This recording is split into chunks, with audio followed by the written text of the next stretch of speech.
אני אבדוק לך את הליפסינג והזה. All right. Yeah. And I think we are live. Hey guys, let me know if this is working correctly. We are here at the lunch party room of Prospero. Let me show you everybody. Here's Lior. Ayal, get into the picture as well. What's Ayal is up? here coding live. And Shayna is here. Shayna, come and say hi. You're not in the frame. Go next to Lior. Hi. Yeah. Hi, Shayna. Hi. And here on the Google Analytics Live, you can already see that 45 people are using Prospero right now. So for those of, if you're here, then you probably know what it is about. We, the three of us, the new school, with the help of Shayna, we've been working for the last year on a new product, Prospero. Today, it's officially launched. And let me show you, it was just, oh, it was just featured on Product Hunt here, and it's already 3 on the list. So I put the link in the live comments. Go to Product Hunt, upvote it, and perhaps we can get to be first today. That will be super awesome, and probably some new people will know about Prospero. So let me just take a look in the comments and let me know, is the sync of voice and image, everything is okay? Last time that we tried it, it didn't work that very well. So let me see here in the comments. Hi Simon, hi Charles, hi Carl, hi everybody. Thanks so much for being here. Simon says Shayna has changed her hair. Nice. Yeah. I like it also, Shayna, by the way. I didn't tell you. Thanks. My mom hates it. All right, hi Ada, hi Hector, hi everybody. Video is a bit laggy. Okay, 9 out of 10. Okay, so I guess we're gonna get started. So let me tell you what we're gonna do. First, I'll be speaking a little bit about the design. I'll share some of my sketch files with you, show you how I've built it in Webflow, and go a little bit into that. And then later on, I guess we can do a little Q&A here in the comments, so you can ask me anything about the design, and I'll try to answer all of your questions. After that, what's the schedule? So later on, you can, by the way, you can see the schedule in the description of this live video. So after me, Shayna will talk a little bit about, getting clients to know you, like you, and trust you, something that we're deeply believing in. After that, Lior will talk in depth about our philosophy about writing what we call sexy proposals.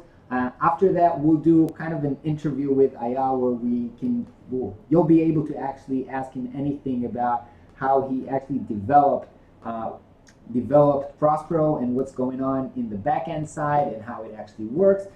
And then later on, we got some more friends coming, so we'll hope that you can stay with us or pop in and out whenever you feel like it. All right, let's get started. So, by the way, I just want to say I won't be able to look at the comments all the time because otherwise I won't be able to focus on showing you stuff. So I'm not going to look right now, but I'll be back to it in like 15 minutes, and then you can ask me anything and we'll do a little Q&A stuff. So let me share my screen with you. All right. So let's start. I want to show you from the beginning how I worked on Prospero and how I designed it. So I'm using Sketch. I'm using Sketch for probably the last year, and it's definitely made my life much easier. So I don't know if you've seen the video that I shared yesterday showing kind of the whole story of the last year, but the first version that we actually tested or showed kind of beta testers was kind of a chatbot, where we thought it might be cool or easier, instead of letting you learn a new interface, kind of a chat with, with the feeling that you're chatting to a live person. So the interface was kind of like showing you kind of a bubble with Lior's face, and you get some kind of a predefined answers which you can click. And this is kind of the flow. As you can see in Sketch, I made like a bunch of artboards. So basically you kind of answer the question like in the wizard, and eventually, it creates the proposal. So this was the basic idea. We thought it's going to be easy. We thought it's going to be fun. because you can get a lot of personality into the chatbot. And in general, I think chatbots in the last year have been pretty, I would say, trendy. But after actually trying this and actually showing it to people, we realized that it just takes too long and that it doesn't give you as much control to do things like building your pricing offers and determining your rates and all sorts of a little bit more complex stuff. And even though we wanted to make it as simple as possible, in the end, it's a tool that has complexity, and that type of UI wasn't really delivering it. And also the people that we showed it kind of had the feeling that it's taking too long. They're not sure where they are in the process or how long it's going to take before they get the result, or even how the result is going to look like. So the second kind of iteration that we did on this, and by the way, this is even before we had branding, so I just put random colors, or let me show you. Okay, so my idea for the second iteration was that you're gonna have this kind of a sidebar that is kind of a wizard, and on the right side you're gonna see when your proposal is going to be ready. So it's kind of a loading bar that's slowly loading and letting you know how far you are from actually creating the proposal. And just a reminder, I don't know if you know or if you remember, when we started, we thought about making Prospero only for designers, so the types of projects were type of design project. But later on, we understood that it's a very good opportunity and that we can actually help a lot of other types of freelancers. So now, I will show you later on, but right now we also support developers, video artists, and copywriters. But when we started, we were only dealing with designers. So actually, this version, we actually built it, and we let people to start using it. Actually, it didn't look like this. Let me show you, because while I was doing this, I already started doing the branding. So let's see if this is the first beta version that actually went live, or some people actually tried it. Let me see. All right, so yeah, so it's the same idea, only I changed the colors and I've added the logo of Prospero. It's more or less the same thing, but this version that actually around, I think maybe 100 beta testers have played with it, turned out to be not that user-friendly. I mean, it looks nice. When you see this static image, it looks nice, but when you think about it, I'm trying to cram a lot of information into a really small sidebar, and I'm actually using only about, I would say, like 30 or even 20% of the screen, and most of the screen is going into this loading area, which actually doesn't really serve any purpose except showing you that you're going somewhere. So after letting the people try it and actually start using it and sending real proposals, I got like a list that was so long with UX issues that I just decided that it was actually simpler to just redesign everything than to try and fix this concept, because it was just wrong, actually. I'm not sure if there was a way to actually understand how wrong it is in just looking at images, and even in vision. We did put kind of interactive envisions for this, but until we really played with the kind of developed beta, we didn't understand how actually not good it was. So what happened was that I set out to design the new version. It's actually, let me see. Oh, it's not this one. Sorry, this is the landing page that we have right now. So what happened was that I designed a new version that kind of I thought looks much better. And let me show it to you. So here we have the dashboard. Still, everything is in Sketch. in this version, I did everything. You can see it's laid out on a 12 column grid. So across all the screen, there is kind of it's much more consistent and structured, and everything is much clearer this way.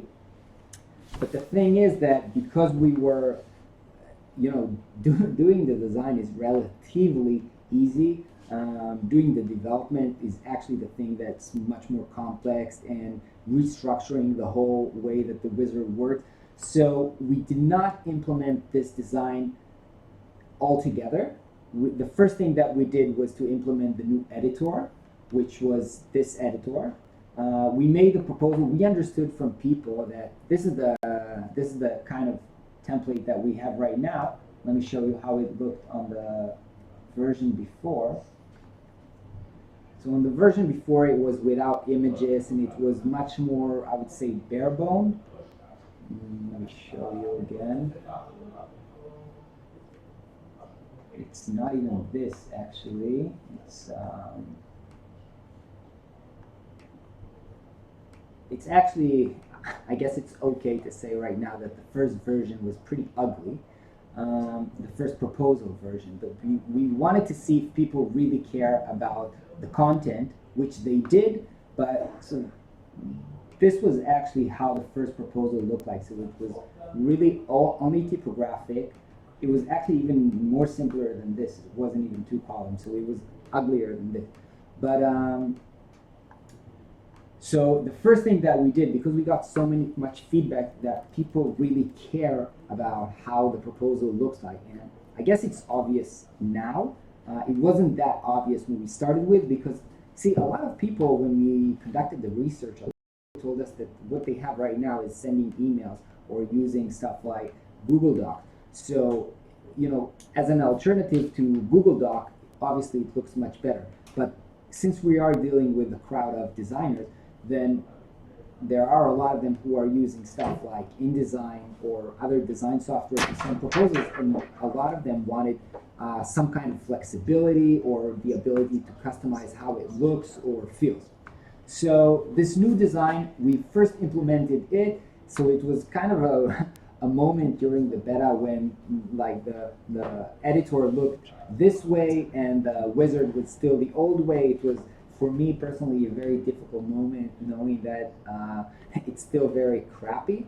But that's part of the reason that we kind of delayed this official launch, and because we wanted everything to look great and work great. And while actually redesigning the wizard, let me see if I have it here. Yeah, we added this new feature that was really super requested for adding deliverables and kind of pricing per item. So, and we couldn't do that if we stuck to the old version where the space for the wizard was too limited. So we couldn't implement this type of kind of information management, I would say. So that's part of the reason that we had to do this whole redesign. So once we had that, we took it to Webflow. Let me just see. Can I go into Webflow? Yes. Yeah. Okay. So let me open Webflow for a second. Most of what we do in the new school, once I finish designing it, I also build the kind of the front end in Webflow. And then Ayal simply takes the code from there. And do you actually change everything to React, Ayal? Or, okay, we'll discuss this more in depth in Ayal's session. But basically, Ayal takes all the CSS from there, so it looks exactly like I've designed it. And it makes our work so much faster. So let me show you how this currently looks.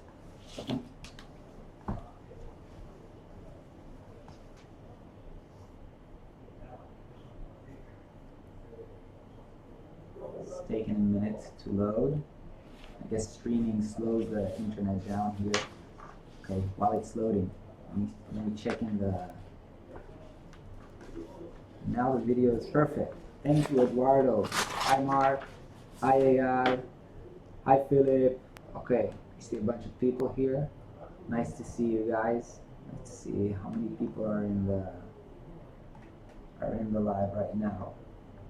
122. That's nice. Okay. All right. So let me continue here with the Webflow. Loaded. Okay. Actually, my computer is kind of like not handling the the load of doing the live stream and working in Webflow at the same time. Okay. So. Come on.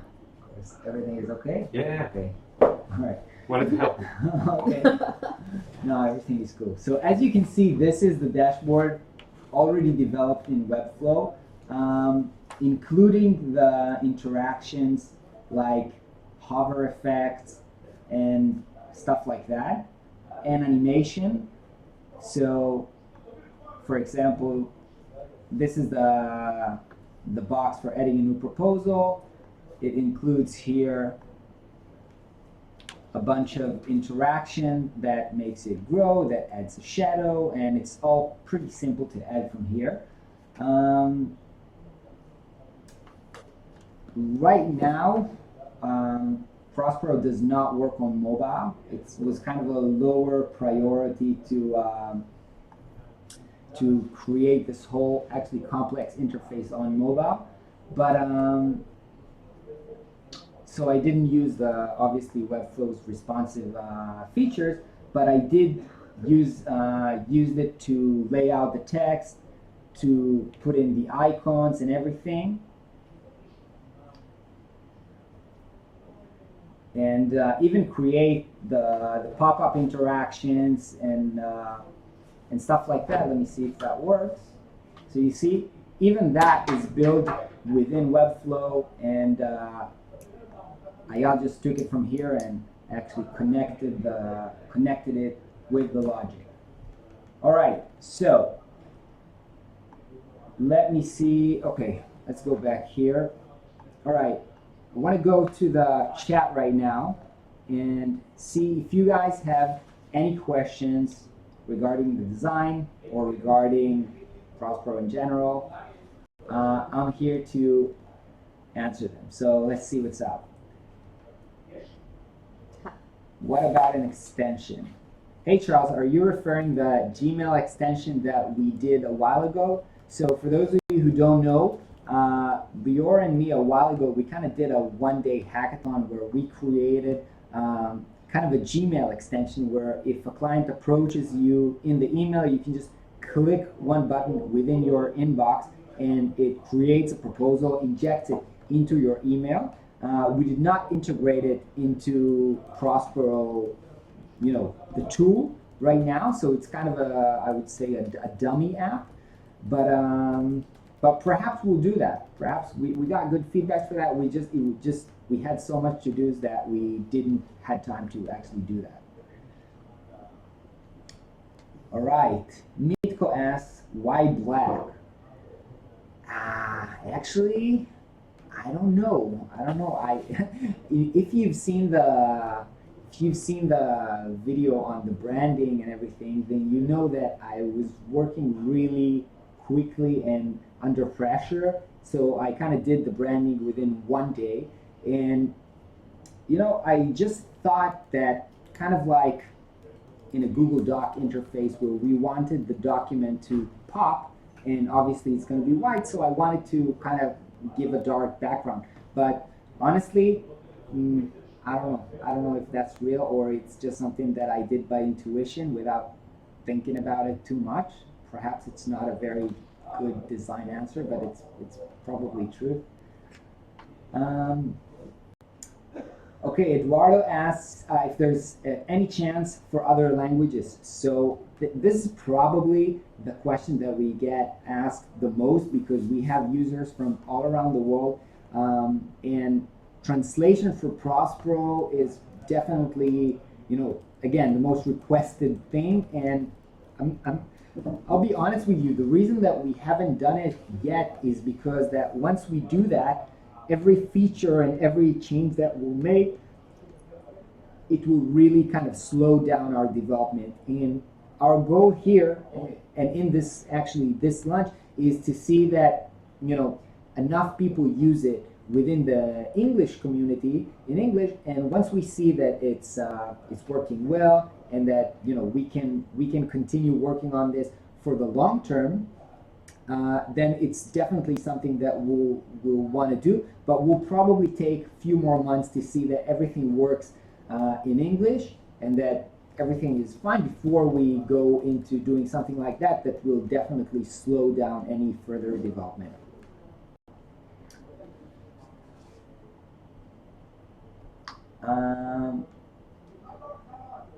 Yeah, ICI website said it's going to be translated by Google. The goal, or where we're imagining this going, is that every language that it will be translated into will be written, within the context of this language and of this culture. So, how you write in English might not be appropriate to how you write in French, for example. Perhaps, French people are more polite. I don't know. I'm just guessing.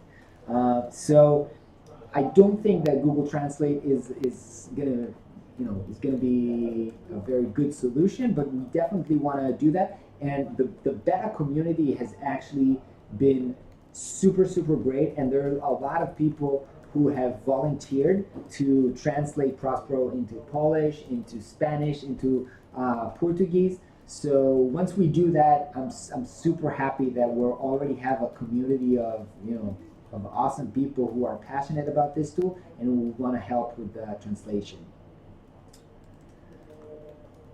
Will the live stream be available to watch later on? Yes, it will. It's YouTube, and you can always go back and watch it later. Yeah, it will be posted on YouTube for those of you who are answering. What about mapping proposals on a different domain? That is actually something that we've been thinking about a lot. I think this, let me tell you how I'm thinking about this. So there are, when you think about users, then you have all types of users. And I'm talking about this as somebody who's been the developer of Prospero.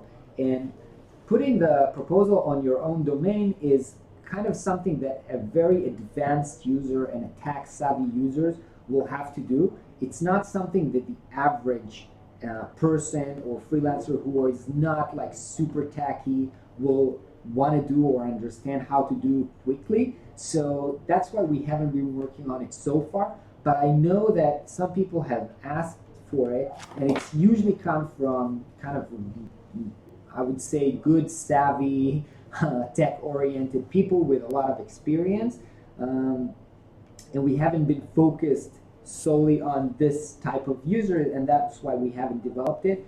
But yeah, just like a lot of things, it's also on the roadmap. Rodrigo, thanks for suggesting to answer on to translate the Spanish. That's so cool of you. Let me drink some water because it's hard to talk non-stop so long.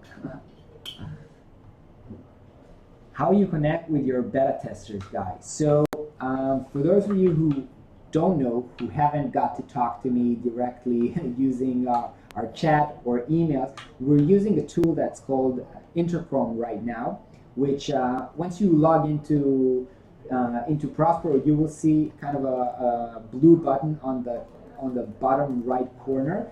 And that kind of allows for us to interact, and if people have questions, they can reach us there, and that actually opens a dialogue that can later on continue over email. So that's how we mostly communicate with our users, and Intercom is a super great and valuable tool for that, because we have been learning so much from our beta testers, and mainly through that channel.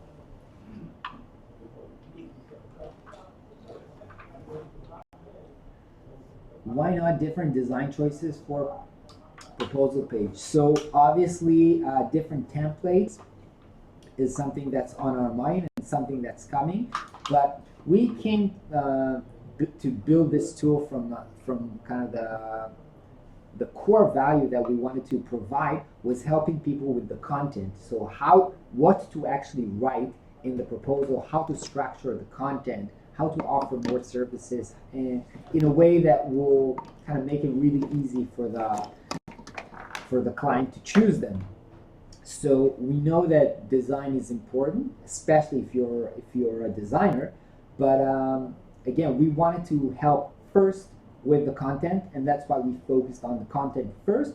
But obviously, just like a lot of other features, if we will see the current product succeed, it's definitely coming.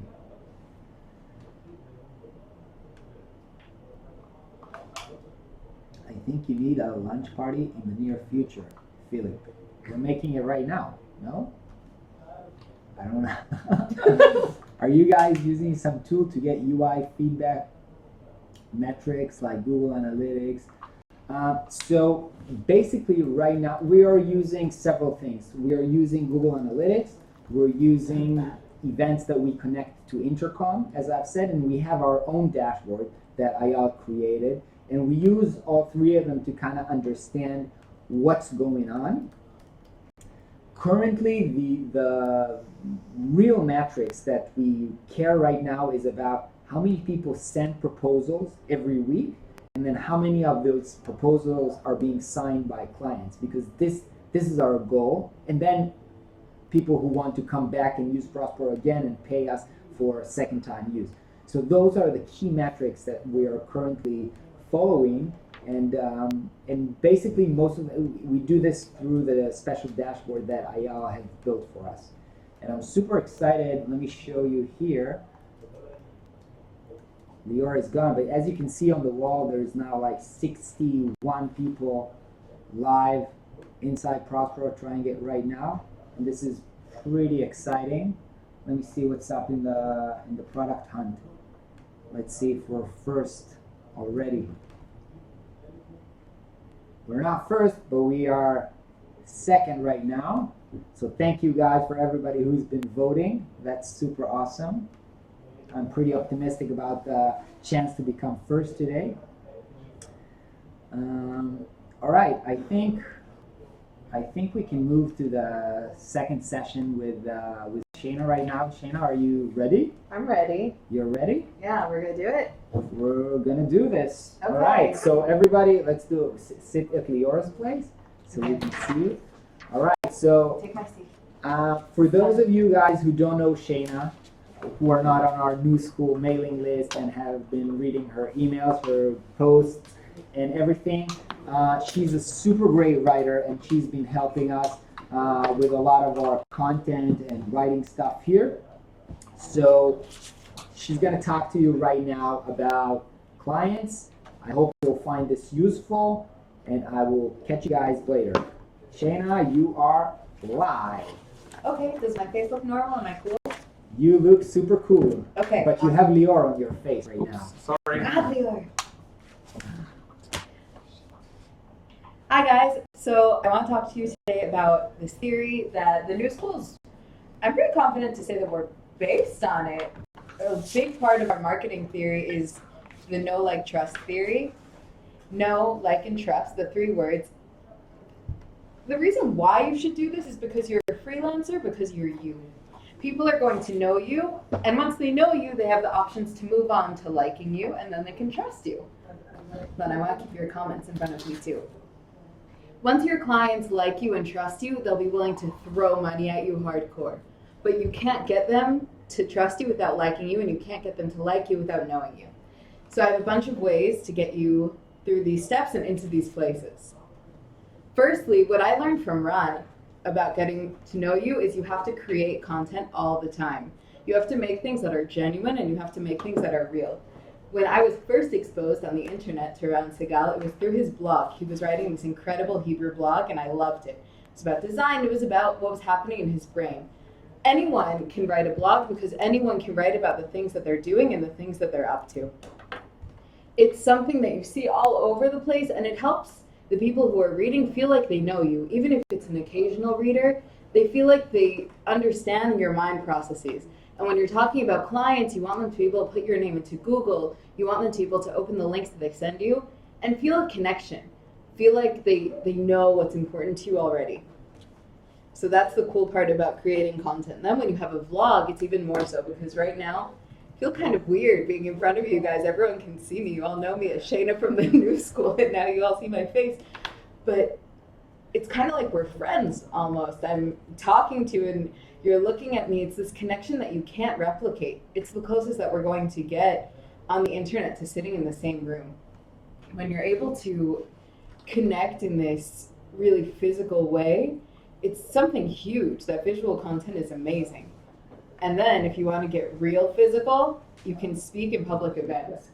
I moved down to the desert recently. I got out of the city, and where I live, there's a group called Atzmaim B'Negev.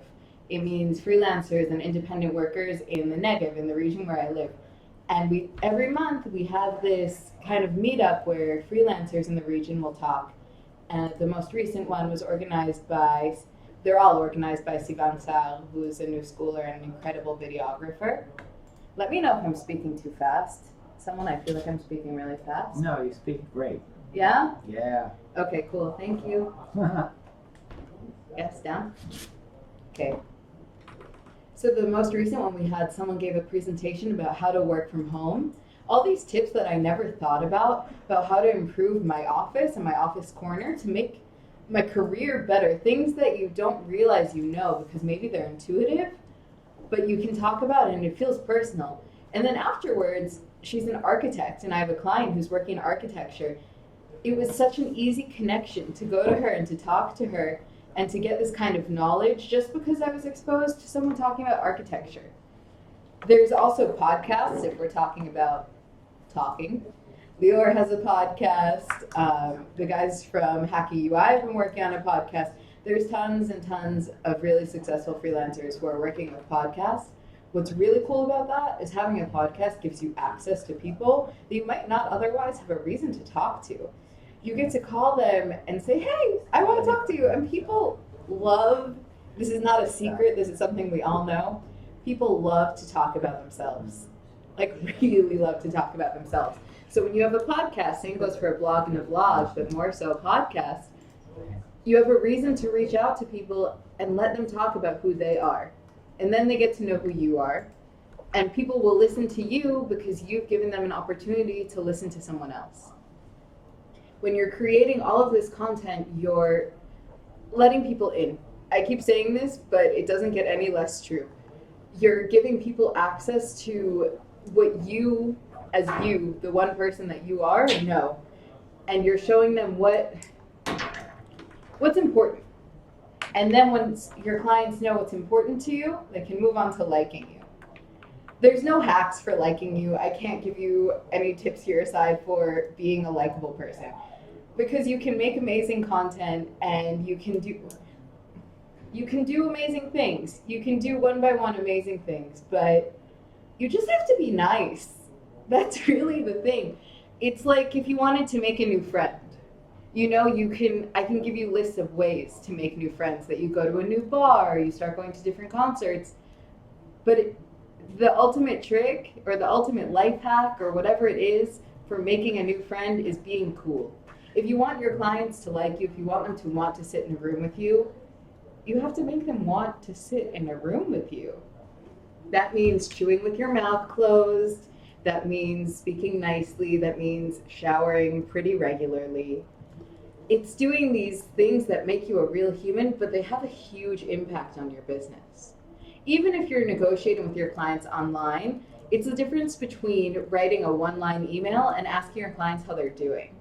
I had a client who I adored. I looked forward to every call, every email, because he always asked me things. He remembered everything we talked about, and he would ask me how my move went. He would ask me how my dogs were doing. He knew my dogs by name. And it makes these interactions so much better. You want your clients to look forward to your emails too. You don't want them to think that your email is just going to be, hey, I'll send you an update tomorrow, or hey, the new version is done. Make your clients feel like they're important to you. Because when they feel like you care and you're listening, you're going to have a much easier time keeping them around. They're going to be much more willing to keep you on retainers just so that they don't lose access to you. And they're way, way more willing to refer you to their friends. That's the difference between being a contractor and being in someone's network. When you put yourself into someone's life and into their career, they'll trust you with all their heart. It's just making them like you that's the hard part. And then once you have the trust, once you've gotten them past the liking step, you have to earn it to keep it. Trust doesn't stay forever. The best way to earn trust and keep trust, and this is something that I have a really hard time with, is sticking to promises. And that means you can't make promises you can't keep. You have to be totally honest all the time. If you set a deadline and you're not going to meet it, it's way better to say something as soon as you realize, a day before, a week before, than to just skip it. If you can't make something work, if you can't figure out a feature, if your design just isn't coming along, stick to your promises or let your clients know. Because if you don't, they'll start to lose trust in you. If you're honest, they'll trust your honesty. And then don't be afraid to apologize. If you miss a deadline, apologize. If you make a typo, apologize.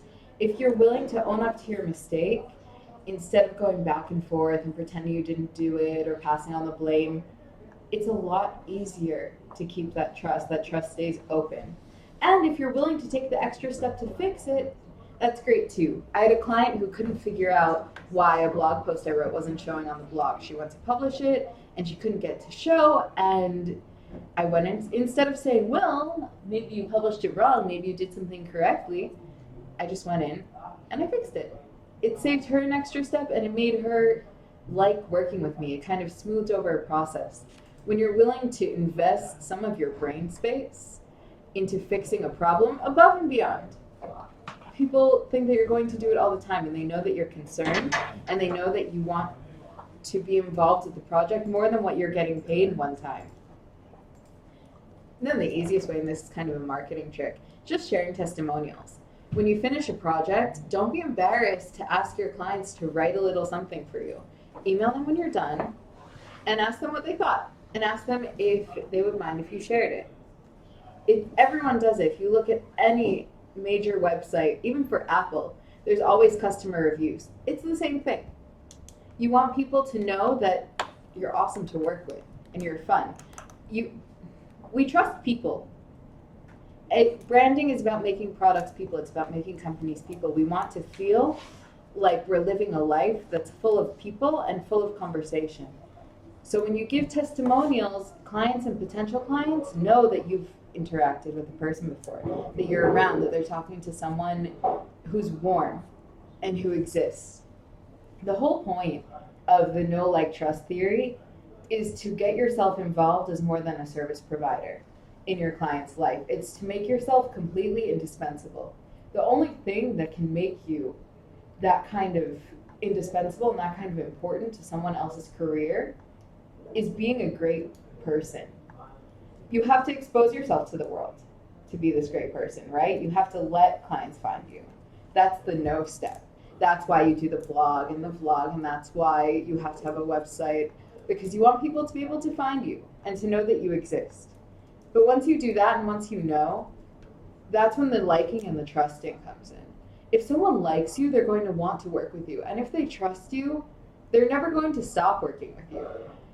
I think everyone thinks this, that when they make a mistake, they're the first person to make that mistake, and they're the last person to make that mistake, and the mistake lives in their shame forever. But it's not true. There's so many people who are difficult to work with, and you're probably not one of them. My guess is if you're in this live chat, you really care about your career and about your progression, and you're easy to work with and you want to improve. So getting your clients to like you isn't that hard, and getting your clients to trust you by being that kind of involved and willing to improve and willing to work with them on a genuine, interested level, that's what's going to keep them around. Let's see if you have questions. Okay, Effective Design says giving away a freebie is not a bad thing. What I think about giving away freebies, it depends. If you're going to talk, for example, like what I said about Smayim B'Negev, the freelancers in the Negev, that's, I guess, giving away a freebie because you go and you explain things. I don't think you should work for free, ever. When you work for free, your clients don't know when and why they should start paying you. Doing one thing for free leads to a very negative spiral of free things. But you also have to be willing to help. And when you're willing to help, nothing bad will happen. There's no... I don't understand when people want clients or others to pay for every idea. Sivan and I talked about this yesterday. It's the same thing about referral fees. And when you grow your network, there's nothing wrong with referring people for free. And if you don't have time to take a project to refer that potential client to someone else, it only expands your network and makes you more of a friend, and it makes you more likable. Giving someone a warm feeling is the best thing you can do for your business, because ultimately every single thing you buy or you create or you engage, it's about emotion. People put money down on emotion. Think about advertising. The reason advertising works is because it plays on emotion. The Super Bowl just now, all those commercials and campaigns that cost millions and millions and millions of dollars, it's because the companies want to make us all feel something. And you will never make money without that. Okay, what else is going? Hey, from Nigeria and Australia. This is so fun. I was not making a pen gun. I was just playing because I'm a little bit nervous in front of the camera. Sorry. I don't know if your name is Harley or if you're just a Harley lover. How so with social anxiety grows a network? Oh my God, this is the perfect question, because it's really, really, really hard. It's not easy at all, and I deal with this constantly. I don't want to say get over it, because you won't get over it, and you can get over it, but I haven't yet gotten over it. You just have to trust yourself. You have to realize that who you are when you're networking doesn't necessarily have to be who you are when you're at home alone. Social anxiety doesn't have to make you awkward. It doesn't have to make you weird. It's something that you can kind of keep inside yourself, and then as soon as you're done with your event, you can take your awkward hyperventilating breaths and let all of your anxiety out. Find a way to calm yourself down. Before you walk into a room, take a minute by yourself. Find a few songs that make you feel good, that make you want to dance, that make you want to talk. Bring a friend. I bring Sivan everywhere with me. She is my security blanket. It's a really nice way to not feel alone, but also to feel alone. Also, a great thing for social anxiety is working in teams. I work in partnership with an agency in the city where I'm living now, and I never feel alone, because even when I go into a meeting alone, I can always say that I'm backed up with this agency, that we're in partnership, that we work together. And it makes things less intimidating. All right, Shayna, what's up? I'm here as well. We're gonna let Lior set up here his stuff for his next presentation. Thank you so much. You've been really awesome. Thank you, You're Shayna. I was terrified. You're doing well. But did you do it with like a presentation or some notes? Because you were really like the flow. Oh yeah, good. Good to have some notes. All right, so let me see what's going on in the comments so far. So I see Osaretin, I hope that I'm pronouncing your name right, asking, how do you charge for designing a logo? I'm going to try to quickly answer this while Lior sets up his stuff there. Look, basically, I'll give you the short answer, and the short answer is there's not one way to really price a logo, even though Lior had kind of a pretty popular post in the news school with kind of a calculator for it. The bottom line, I think, just like pricing anything, is that it really depends who the client is, what is it worth to them, what are they even able to pay for, and so forth. Because usually, the size of the organization that you're branding also a lot of times kind of dictate the complexity of the project. Because let me give you an example. If you're doing a branding project for, let's say, a small band or let's say just a lawyer. So all you have to do is work with this one person, understand what he wants, and create a design for him. And if he's just one lawyer, or let's say he's just starting out as a lawyer, he doesn't have like a big firm behind it, probably can't pay too much. And obviously that also depends on where you operate, where they operate. But if, for example, you're working with a huge law firm, then when you do the design, you have to take into consideration the kind of the wants and the needs of so many people and so much constraint. And actually, not even the design. The design is less the hard part of the project. Actually, selling it to them and explaining them why the logo or other creative work that you did is the right choice for them. When you have to, for example, convince 10 people to all agree on a solution that you've created, this is a really complicated part. And that's why usually when you work with big organizations, you charge a lot of money. That plus the fact that usually they have a big budget to pay for that. But in the end, it really depends on how much is it worth to them and how much they're actually able to pay. Because it doesn't matter if you're going to charge a lot of money from somebody who doesn't have a lot of money. You can say, he's cheap ass, he doesn't want to pay, but maybe he just can't pay. So it's not the same situation for all clients. Clients are different, and you charge different clients different amount. So I wouldn't suggest you kind of have like a one fee that you always charge, no matter what the project is, and no matter who the client is. Because as I said, the project itself can be simple or complicated, and that depends on who the client is. So that's about pricing logos. Let's see if there's anything else here.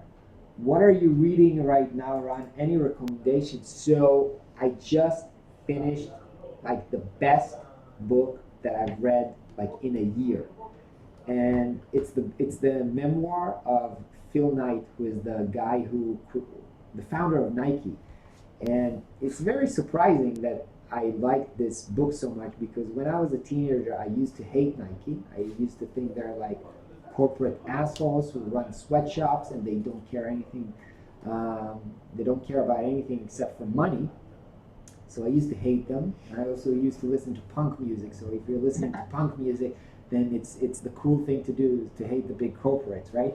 But then, later on as I grew up, I started to work in branding, and I kind of thought, actually, Nike are doing pretty good and innovative kind of branding job. And now, reading this book about just like the struggle, how hard this one person had to actually build this organization, how many times and how close he was so many times to losing and going broke, losing all his money.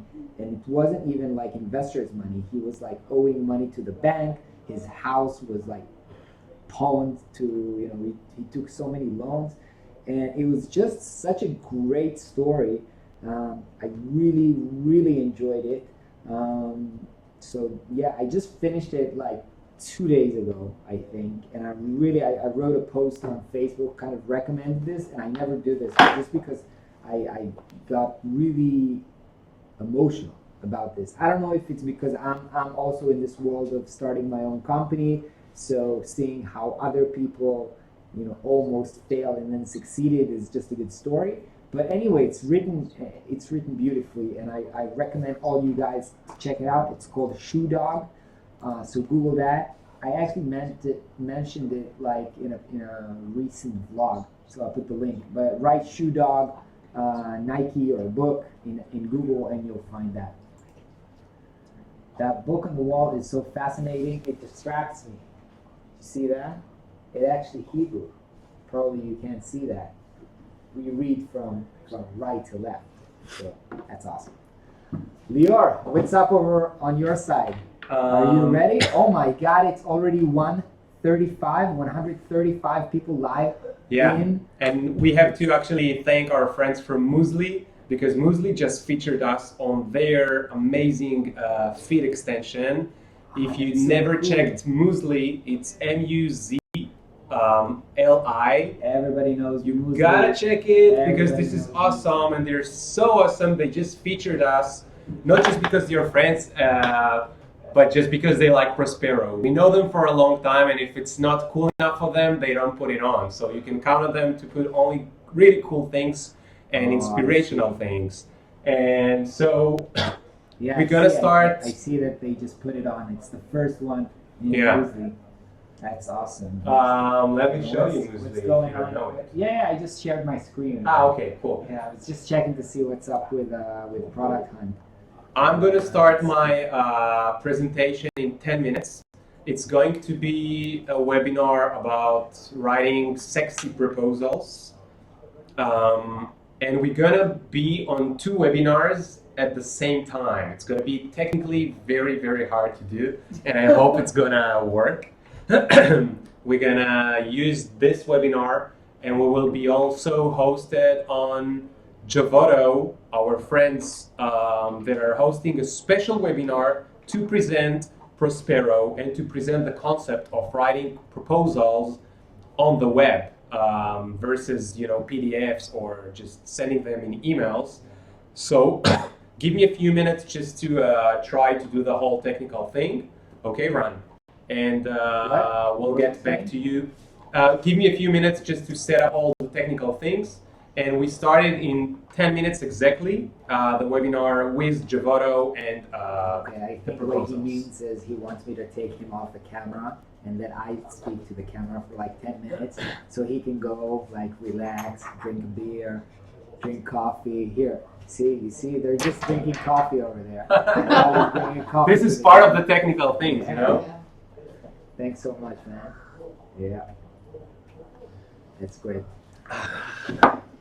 So it's a little coffee break here. Ron, who's on the call? Give us some names and countries. Write down your country. Write down your country and city. Where you're from. Ayal Zuri from Muesli just is in the house. Woo! Yeah, Ayal, welcome. By the way, we just showed Muesli. We just showed that you featured us there. Thank you. We love what your guys are doing. Actually, they're sitting right here in the same, like, just down the corridor from us.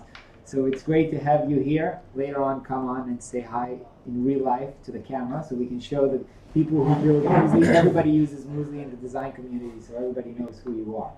Germany, all right. People are starting to throw out countries here. That's so awesome. Read it out. Germany, Bulgaria, Croatia. Woo! Whoa, we have a lot of Germany here. We have Syria.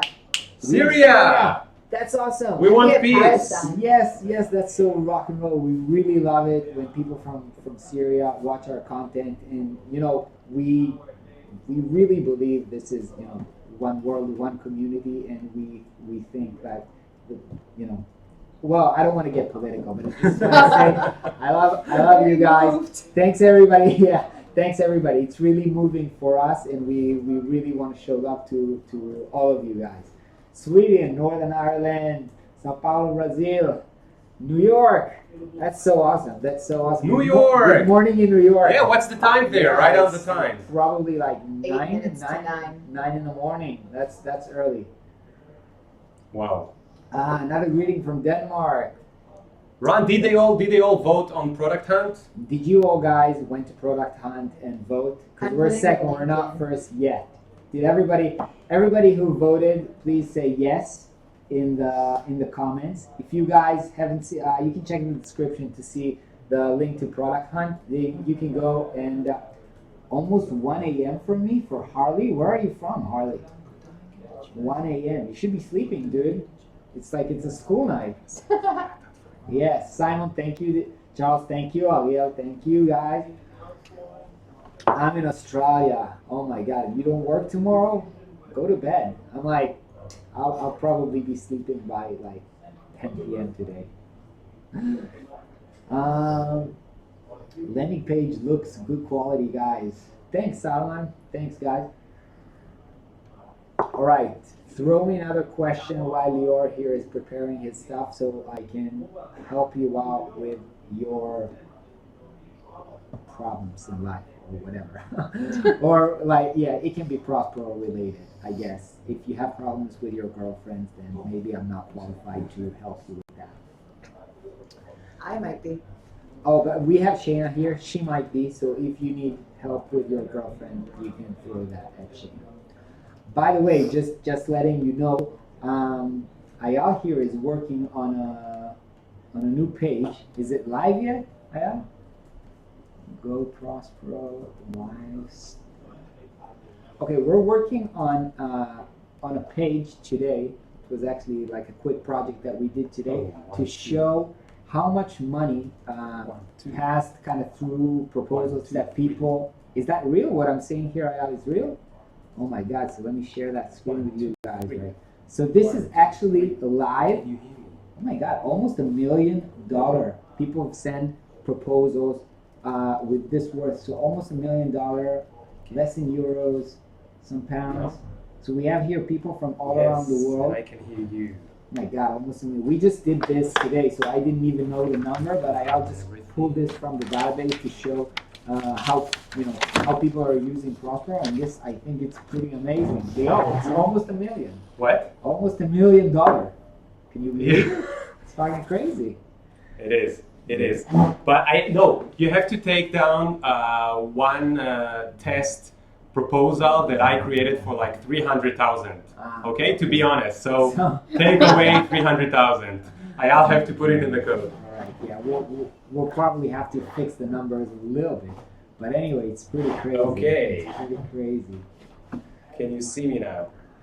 Yes, I'm ready. For everybody who's asking if this will be on YouTube later, yes, it will be saved. No, you can watch they're this. gonna be You can quiet actually as soon as I already start. rewind if you've lost the beginning. I was talking about the design. let me bring Shayna was talking about the no like trust philosophy of getting clients. And Lior right now is prepping here, preparing his presentation. And we have Mitzi, hi! Say hi to the camera. hello, Yeah, Mitzi. you're live. Where's the camera? Where's the camera? This is the camera here. The Okay, camera's nice. here. Yeah. So Mitzi is a filmmaker. His name is actually Tal. He'll be speaking with us later on today about what will you be sharing with us? Everything. Everything. Literally everything. Yeah. He's a freelance filmmaker. He's working with startup and he's making awesome videos, and he's going to share with us also how he works with clients Let me just. and how to be awesome just like he is, because Can we practice one he's more time? like really living the life of a Putting on my freelancer. presentation. That's so awesome. How important do you think social media presence play as a design when getting clients and awareness? Harley. So I'm going to continue with what Shayna was speaking about, right? You need to have people know about you, right? So it doesn't have to be through social media. Presentation. You can have people in your family know about you. You can go to conference and talk to people, and people will get to know you from over there. But social media is just a way that can basically, first of all, to keep in touch with the people who you already know, and you want to stay on top of their mind, like, oh, by the way, I haven't spoke to Ron in a while, but yeah, Ron is a designer, because somebody was asking me if I know a designer. So using social media is kind of a way to remind people about who you are. It's not, I don't think that it's a must. I don't think that it's the only way of letting people know who you are, but it's obviously, I would say it's something relatively easy because most of us are already active on this platform. And it also serves in case you are producing content, which is something that you might want to do. You don't have to do that. But if you want to produce content, then social media is a great way to distribute that content. So that's my thought about social media. I'm trying to think if I'm active on social media. I'm active on YouTube. Is YouTube social media? You're good. I guess it's kind of a social network. I do not promote my videos on Facebook because most of the friends that I have there are kind of like local friends from Israel who do not follow my blog. It doesn't interest them. So in Facebook and in Twitter, I'm not so active. I only post, the blog. So I would say I'm active on social media, on stuff like Facebook, by simply interacting with people. I'm a part of some designer groups where I just, kind of talk to my friends. So I guess that's kind of an activity which is not like, it's not promotional. It's just probably more or less how you act in social media nowadays, in case you do.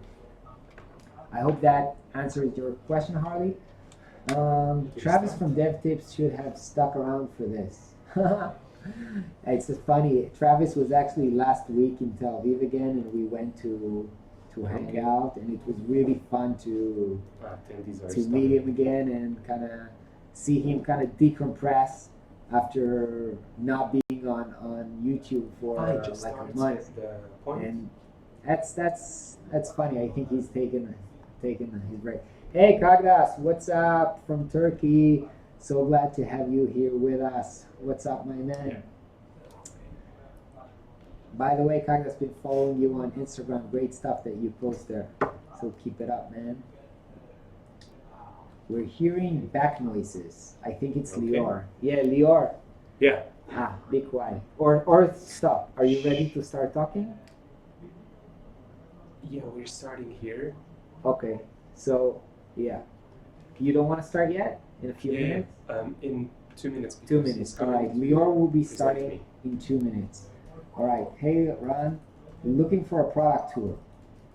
I don't think that we have a time for a product tour right now, but we might do that later. The thing is that because of, perhaps Lior will do it on the screen later because I'm streaming from my computer and it's like getting heavy. So I don't think I'll be able to do that. Maybe Lior will do that a bit later. Will there be a possibility to download proposals as PDF for a local client? So yeah, right now what happens is that PDF is automatically created once your client signs your proposal. Both of you get a PDF copy, and so are you asking if you will be able to download a PDF beforehand? That I don't think we're going to implement that. We used to have that feature when we just started Prospero, but basically we think that one of the kind of core values of Prospero is the ability to send the client kind of a responsive page that later on perhaps that he can sign already, that perhaps you'll be able to iterate or share later on. So I don't think that you'll be able to download the PDF before, but after they've signed it, it already happens. You get the PDF for kind of archival needs. Hi Jerome, greetings from the UK. Well done, Ron and the team. Thank you, Jerome Brown. In case you haven't voted for us on Product Hunt yet, go and do that. Be awesome. Tal here is setting up like 360 gear to record. I don't know what he's doing here, but he's like doing something 360 around here. All right. Okay, Lior, are you ready? 2 minutes. It was, you know that it was 2 minutes, 5 minutes ago. All right. YouTube is totally social media, Shayna. Yeah, I guess you are. Just saying. Yep. Yeah, I know. Do you think Apple is a good rebranding company or innovators? Not sure I understand the question, effective design. But in general, I'm kind of bummed out about the direction that Apple has been going in the last probably couple of years. I don't really want to buy the new MacBook because I don't want to have this kind of a dongle life. I heard the new electricity plug sucks. So kind of like I don't have an SD card entry. So it sucks that you don't want to buy the new version. That doesn't mean something good about the company. Yes, Lior is ready. So everybody get excited. You're going to hear it from the man. Here it is. Lior, you are now live with 150 people, 149 people right now live in Prospero, as you can see from the Google Analytics behind his head. And Lior, take it from here. Okay, I don't know what he's saying there. Okay. He's getting ready. He'll Okay. get you in a second. You're going to get me unmuted? Okay, hey everyone. How are you guys? The guys from Javoto, thanks for hosting me. And actually, we're doing a two-way webinar. This was never done ever, I think. This is really, really, really exciting. And at the same time, I'm looking at you guys. I've been pictured at just one more webcam for a live event that we're doing today because we are also having a great, great, great day, not just for Javoto and the new podcast. We have a new product for proposals, and this is why I'm going to speak about proposals. I'm not going to sell you the product, just speak about proposals and how to make them great. And the whole presentation was built around how to make them much, much better for you as creatives. Are we on? Can we start? Okay.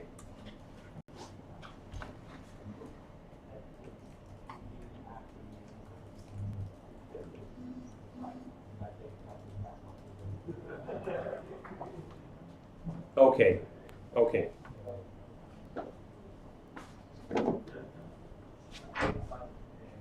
Okay, so the first question was, what am I obsessed about at the moment?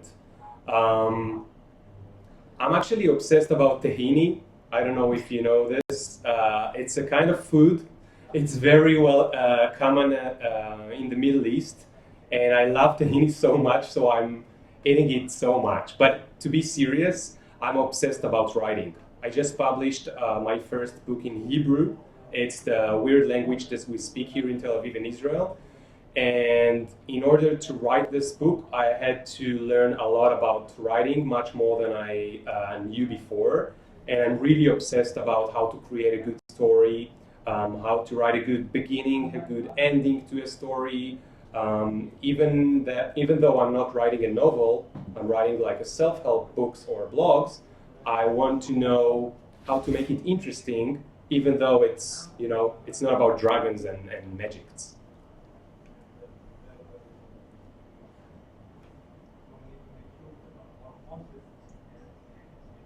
Okay, so the second question was, what fact about me surprises people the most?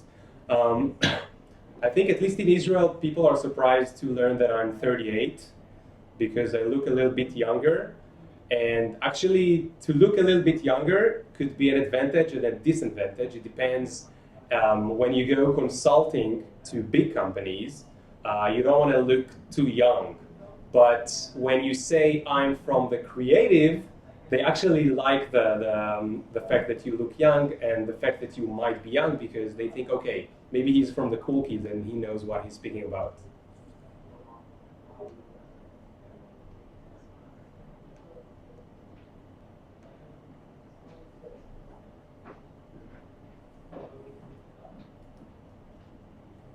Okay, so the third question, and this is before I start the presentation, right, was if I could have the creatives and designers work on one big thing, important thing right now, what would it be? I think it would definitely be education. Personally, I'm very much into education and how to disrupt education. I don't like the way disrupt because disrupt means to have a big change and then everyone in Silicon Valley is disrupting and I will laugh at them. But I mean changing education slowly, so kids and people in uni and people in colleges will be ready for the new world because I think that the world is changing so fast and we're just not ready for it. And I want us to be ready for it, and the way to do this is by great, disruptive, dynamic education in so many different ways. The new school is doing like this tiny bit of it, and there's like a million more things you could do.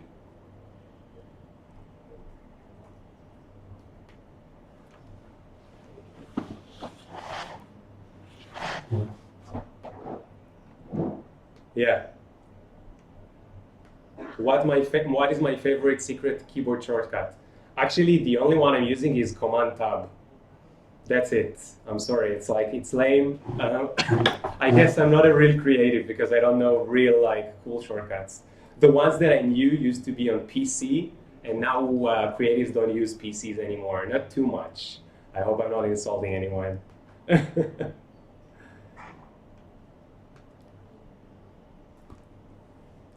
Okay.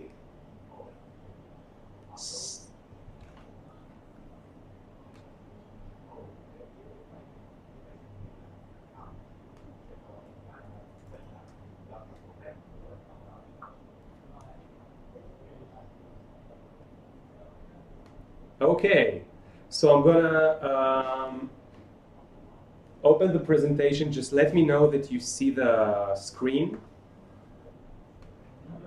Do you see my screen? Okay, and do you see the presentation? Okay, I hear nothing, so I guess this is true. Ayal, can you check if the guys on the web can see the presentation well? Yeah, okay, you're watching it. Okay, hi everyone. So thanks all for presenting me. Thanks guys here and Ron, our host for today, for presenting me on 2 webinars at the same time. This could be a little bit stressed, but I guess I'm gonna do it because I did a few webinars before, and this one is actually a subject that I'm really connected with, so I'm not really stressed. And I'm gonna speak about writing sexy proposals.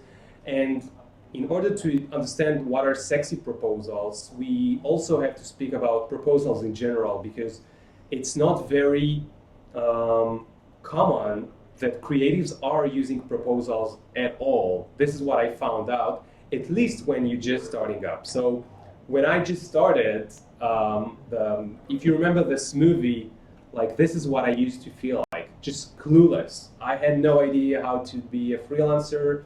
I had no idea that being a freelancer means that you have a business of your own. I had no idea what are proposals, what are contracts. I didn't know how to market myself, how to sell myself. I didn't know anything. I just had one project that I got from a friend. And actually, I found out it's not the best thing not to know anything, because for this one good friend of mine, not that good friend anymore, unfortunately, this proposal was kind of lame. And let me show you my first proposal ever for a freelance job. It was actually to build and design a website. Okay, I worked with myself and other developers and designers to build this website, and I want to show you why, in my opinion, this was the worst proposal in the history of mankind, and I'm not exaggerating. Okay, this is really like, it's shit. I mean, excuse my language. Okay, it's really horrible. So this is the email that I actually sent to Dean. I didn't reveal his surname because I guess he wouldn't like to see this. He actually doesn't like me anymore so much because of the things that I've done here. And in this email, the email was actually the proposal, okay? I'm writing here something like, I thought about the project and here's my proposal. I'm gonna do it within a month, the beta version, and then the final version within 2 months. I'm gonna do this and that on the website. It's gonna cost you $3,000, and the payment conditions are 30% upon signing the contract and 70% after work is finished. I thought this was like, you know, a good proposal, but I didn't even call it a proposal. I didn't know there is a thing called proposal. And then what I find out was that this was just a nightmare. And it was a nightmare because it didn't work, okay? It was a nightmare for a lot of good reasons. And I wasn't paid well, and I literally lost money. And I worked much, much harder than I thought I would on this project, okay? Because not only my proposal skills were really low, but also my project management skills were really bad. And as you might know, if it's not your first or second project as a freelancer, you should know that you need to have project management skills, okay? And we can't just throw a number in the air. It's gonna take me 2 months, it's gonna take me $3,000, no.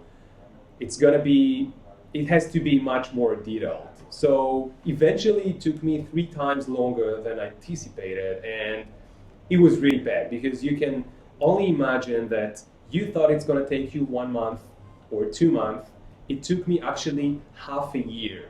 And for that amount of money, it just wasn't worth it. And so before I would like to, well, I would not blame my client for this. I would blame only myself. And this is one of the biggest lessons that I learned, that I should blame myself because I should be prepared much, much better. Also, it ended quite poorly between me and the client, and you can only guess why, because things lasted so much longer than I expected. I wasn't happy with the money because if you take not enough money, what happens is that after the money is, like, after the time that you think this money worth is over, now you feel like you work for free, or just you work for pennies. So I felt really bad, and in the end, it ended quite poorly. For my sake, it was the last time that something like this happened between me and my client, but it's a big memory that I remember and I will remember forever. And if we look for a bit about what was so awful in this proposal, we can look at a few different things.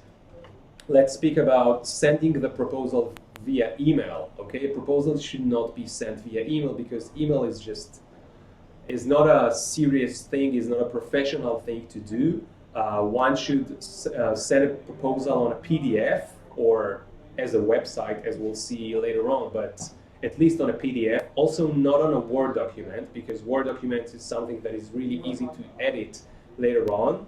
And sending them via email is just something that one should never do, okay? Number two is, I had a really vague project description, so I wasn't really detailed about what exactly I'm going to do and what not. If you look at the third row, you see something like, it does not include QA or moving the content, blah, blah, blah, blah, blah. So I'm saying what is not included, and then I'm leaving unpriced gaps, okay? I'm leaving gaps that are not priced, which mean that no one knows what is the price for it, and then we have to speak about it later on. A huge mistake. I hope, and I'm quite sure that you guys are not doing it, because this is like being a really, really, really beginner mistake. As for the schedule, it was just unreasonable. I thought it's gonna take me 2 months, and the thing is that I just didn't think it through. Number 5 is not specifying content well enough. I didn't say what exactly is going to happen inside this thing, and it's not enough, okay? It has to be much, much, much, much more detailed. The last thing is pricing the project wrong, okay? And of course, if you can understand the right timeline, you can understand the right pricing.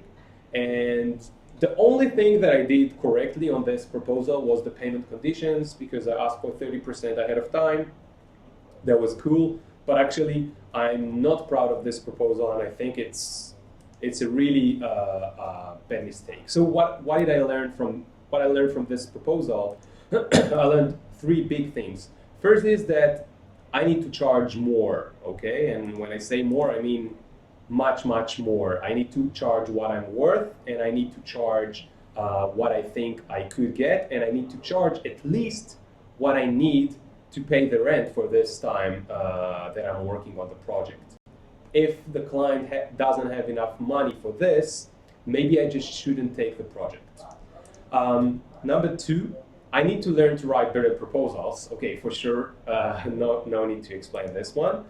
And number 3 is doing business with friends is actually dangerous. This is such a big lesson that is so hard to learn, because when you have a friend that is asking you to do something with them, it's really tempting. You just imagine the good parts of doing it with your friends. You imagine how you drink beers and how you celebrate the project and how you are so happy about doing this together. But actually, I found out in this project, as well as other projects, that it was not a good idea. What I needed was a transformation, okay?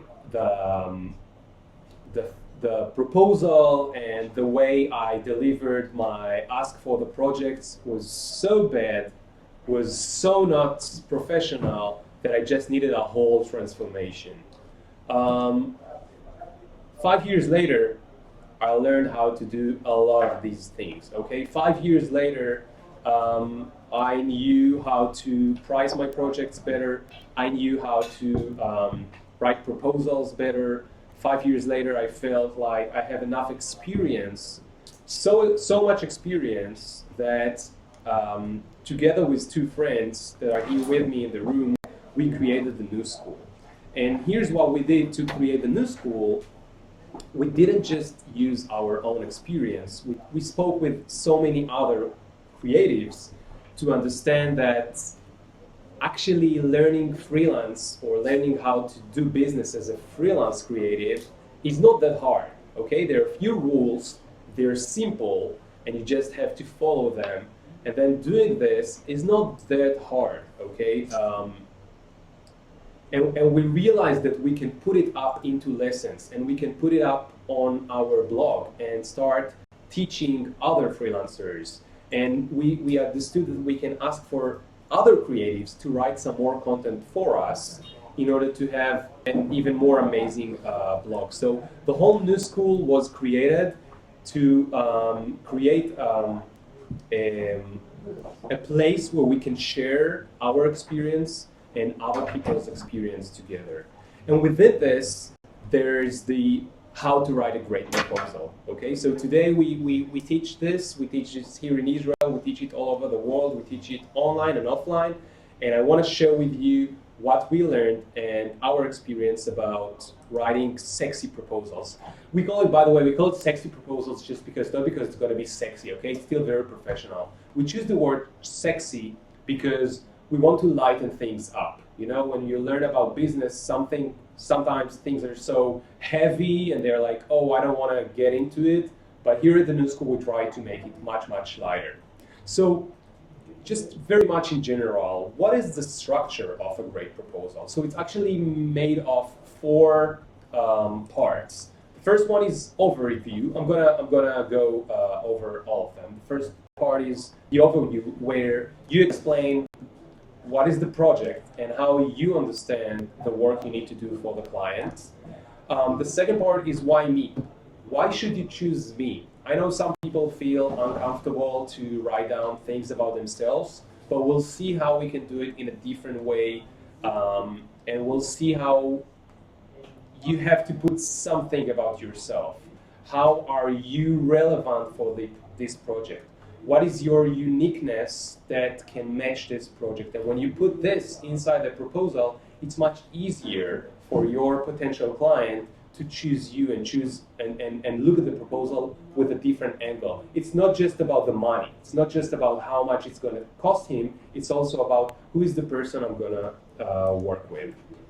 Third thing, and of course, most important for us and for the client, is pricing. We're going to speak a little bit about pricing, and I'm going to propose you a method that we teach at the New School and we use ourselves. I'm going to show you two real examples that I use this method myself. I now use it for every proposal that I'm creating, which helps you just raise your prices, okay? Raise your rates and create better prices. We're going to speak about it in a second.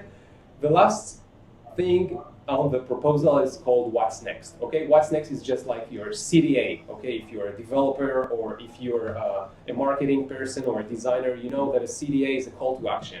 You would never leave a web page without a CTA at the bottom. And so is the same thing in the proposal. You want to leave a small CTA in the bottom of it. Okay, so let's get into the nitty-gritty. I hope you guys are okay with my fine English, but I guess it's good enough. So let's dive in with examples. The first part of the proposal, as I said, is the overview. What do we want to include inside the overview? So we want to include things like showing your clients that you know what they need, okay? There's a really, really common exercise in communications where a person tells you something, like when a couple has problems and they go to a couple treatment, then one person tells something to the other person, and then the other person needs to explain, what did I hear? What did I understand from what you said, okay? The same thing here. Sometimes your client tells you one thing and you hear something different. By writing down this thing in the proposal, it actually helps you avoid wrong expectations. You know what I mean? So by saying to them with 1 or 2 or 3 paragraphs, just what is the project about? What are we going to create? Is it a specific website? Is it designing a new brand or whatever it is? Specifically what's going to be there. It helps them see that you understood them. And if you didn't understand them, they can actually help you sync to what they think. The other thing is you let them imagine what they get in the end, okay? Like what is the real thing that they are going to get? Because we all want, you know, if someone would tell me that I'm going to get a car and they explain me, okay, they're going to be wheels and they're going to be doors, etc. I want to know that I'm going to get a car or a bus or a truck, but I want to know what it is exactly. I want to know if it's a PDF file or I'm going to get the real paper or whatever printed product. So explaining exactly, let them imagine what they get in the end. Also, you want to hint how complicated the project is. Why? Because when you want to up your prices, you want the client to realize it's not going to be so easy for you. By the way, how do you know all of these things? You know all of these things because on the first call with the client, you're going to ask them as many questions as possible. You want to ask them and ask them and ask them about the project, what they feel like they're going to get, what is so special about the project. And as the more you ask them, the more you know, the more you can explain what they're going to get. The second part is called why me. So here are some examples. Am I super relevant for this specific project? Okay, so if the project, let's say, is branding a new, I don't know, animal shop, do I have a cat and a dog? If I have a cat and a dog, I'm living with a cat and a dog for a few years now. I know exactly what is needed from an animal shop, and I know the clients of my client. So what I mean is that I have special relevancy for this project and I want to write it down. Maybe I have an amazing talent. In my case, specifically, I never write this down because I don't believe I have the best talent. It's not like I have awards. My websites were never featured on like awards or like on a, you know, somewhere where you get a prize. But there's something else that I can say about myself, that I'm always on time, okay? And clients really appreciate when you are always on time, especially if they work with other creatives before, and usually creatives, unfortunately, are not on time. Do I have tons of experience, okay? Because if I'm a designer or a creative or whatever for 20 years now, it might be much better for the client than if I'm just starting. On the other end, if I'm just starting, I can tell my client, well, I'm just a beginner, but it just means that I have so much extra motivation to make the best work ever for you. Okay, let's speak for a second about pricing methods, because after the overview, there's the why me and then the pricing. A very important section, and I'm going to speak about it a little bit more. The session is about writing proposals, but without speaking about how to write pricing, it doesn't work much. So let's speak about the pricing methods. The first and most common one is hourly pricing, charged by the hour. I hate this one. I think it's not very good for most of us creatives, especially if we're giving a proposal for a project. If it's a retainer, or if it's something that we're going to do something very, very small that only lasts like 2 or 3 hours, okay. But if it's a project that's gonna last for 1 or 2 or 3 months, then it's better not to use the hourly pricing. At least that's what I believe in. The second one, we call it table pricing. Okay, table pricing means that we charge by the item. So if you write down that we have like item number 1, 2, 3, 4.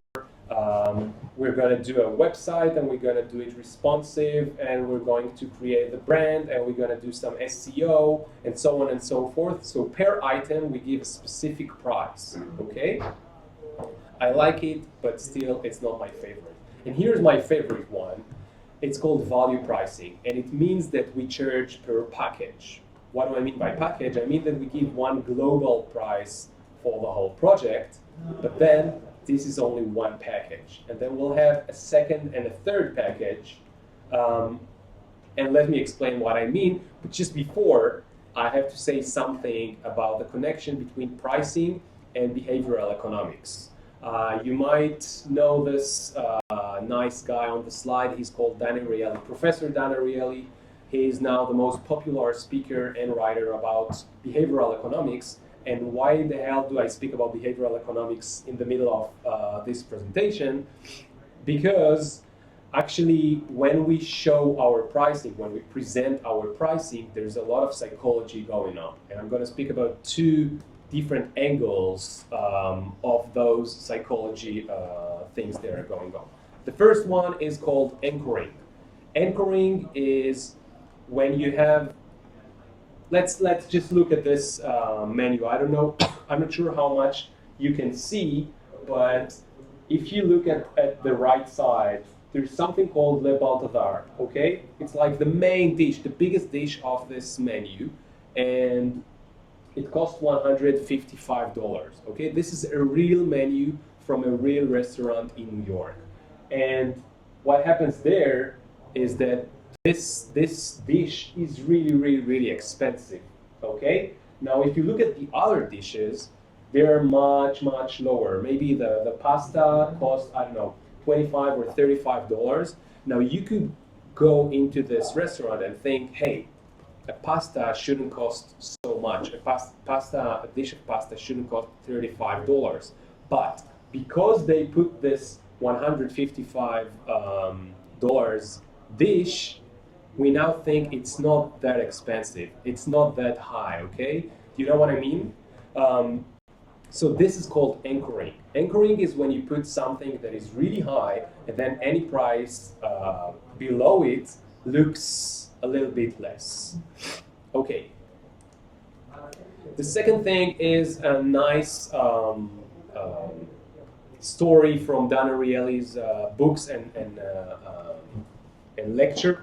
Actually, I think he's speaking about it on his TED Talk. And he's showing a very weird thing that he bumped into, okay? So he saw this advertising for a subscription for a big newspaper. And in this newspaper, he sees that you can buy the online subscription or the printed subscription, okay? For the online subscription, you pay $59. For the printed subscription, you pay $125.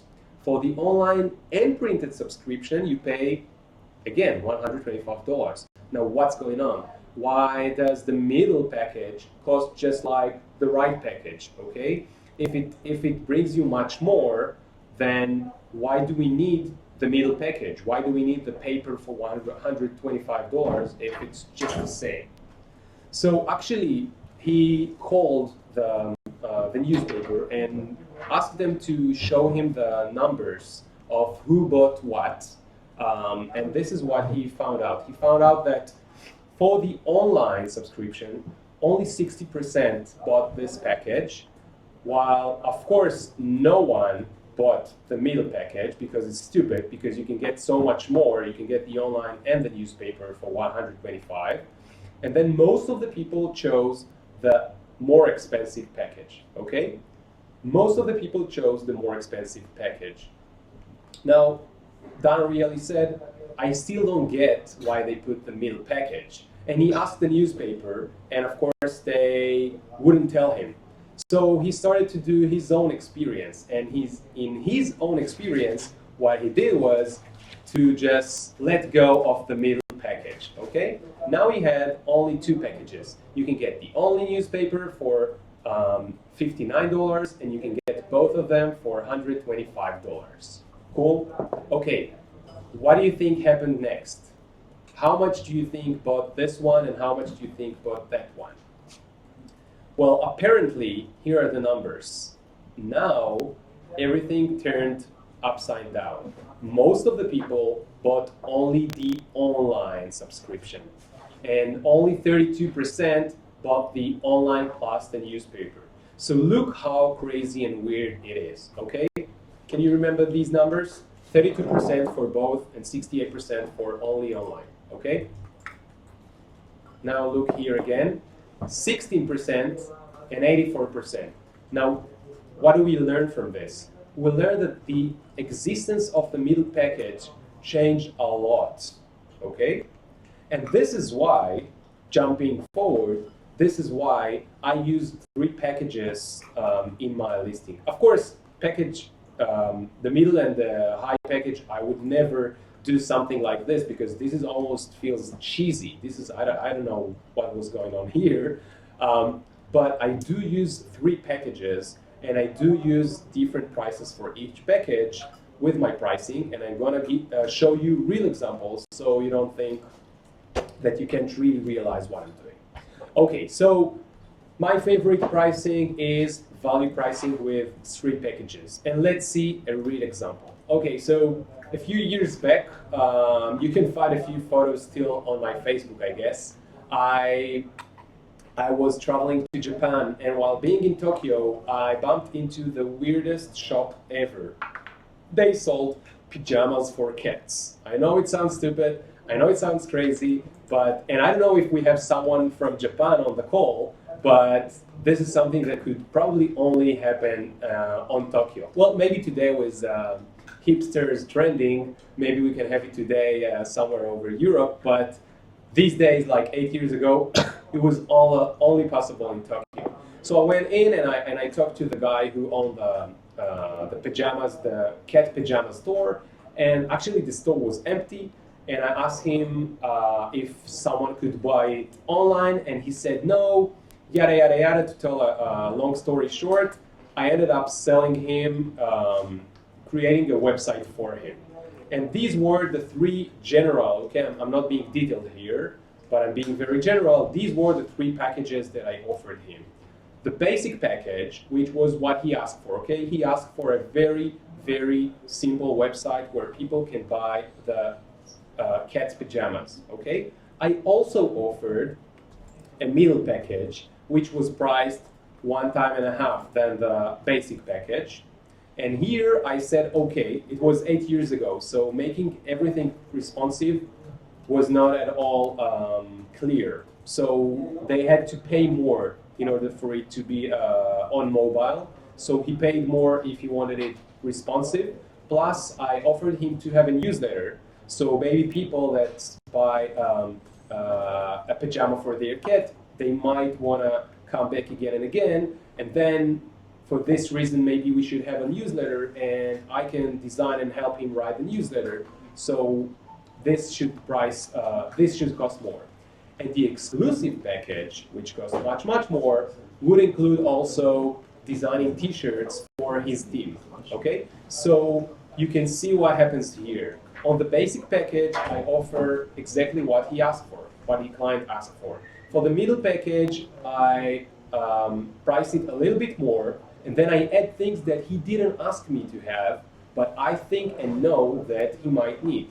For the exclusive package, I go further away with things that he never even imagined, and I just offer it because there's no harm in just offering, right? Okay, Wait a second. Okay. I'm trying to get it.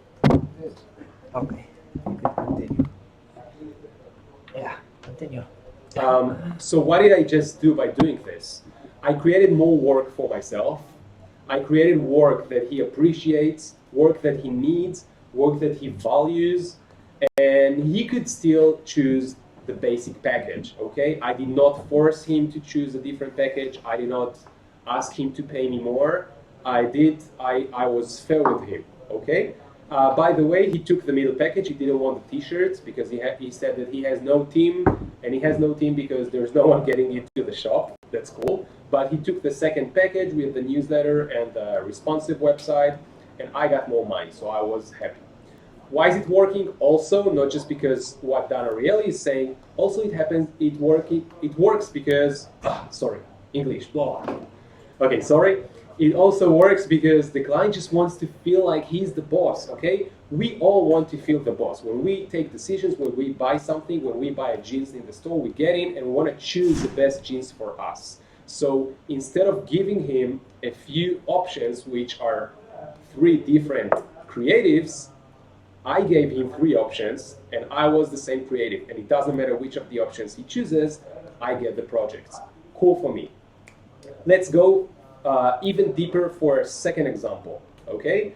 My new client, his name is Philip. He's 65 years old. He has worked with freelancers before, okay? So I cannot try to sell him things that he wouldn't like.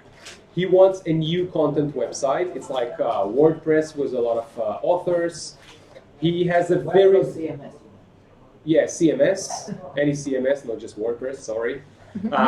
He has a very vague idea about whatever he wants, and it's a non-profit, okay? And when I see and when other people see non-profit, they're usually like, oh, they don't have enough money to pay, and maybe it's going to be a very low budget project.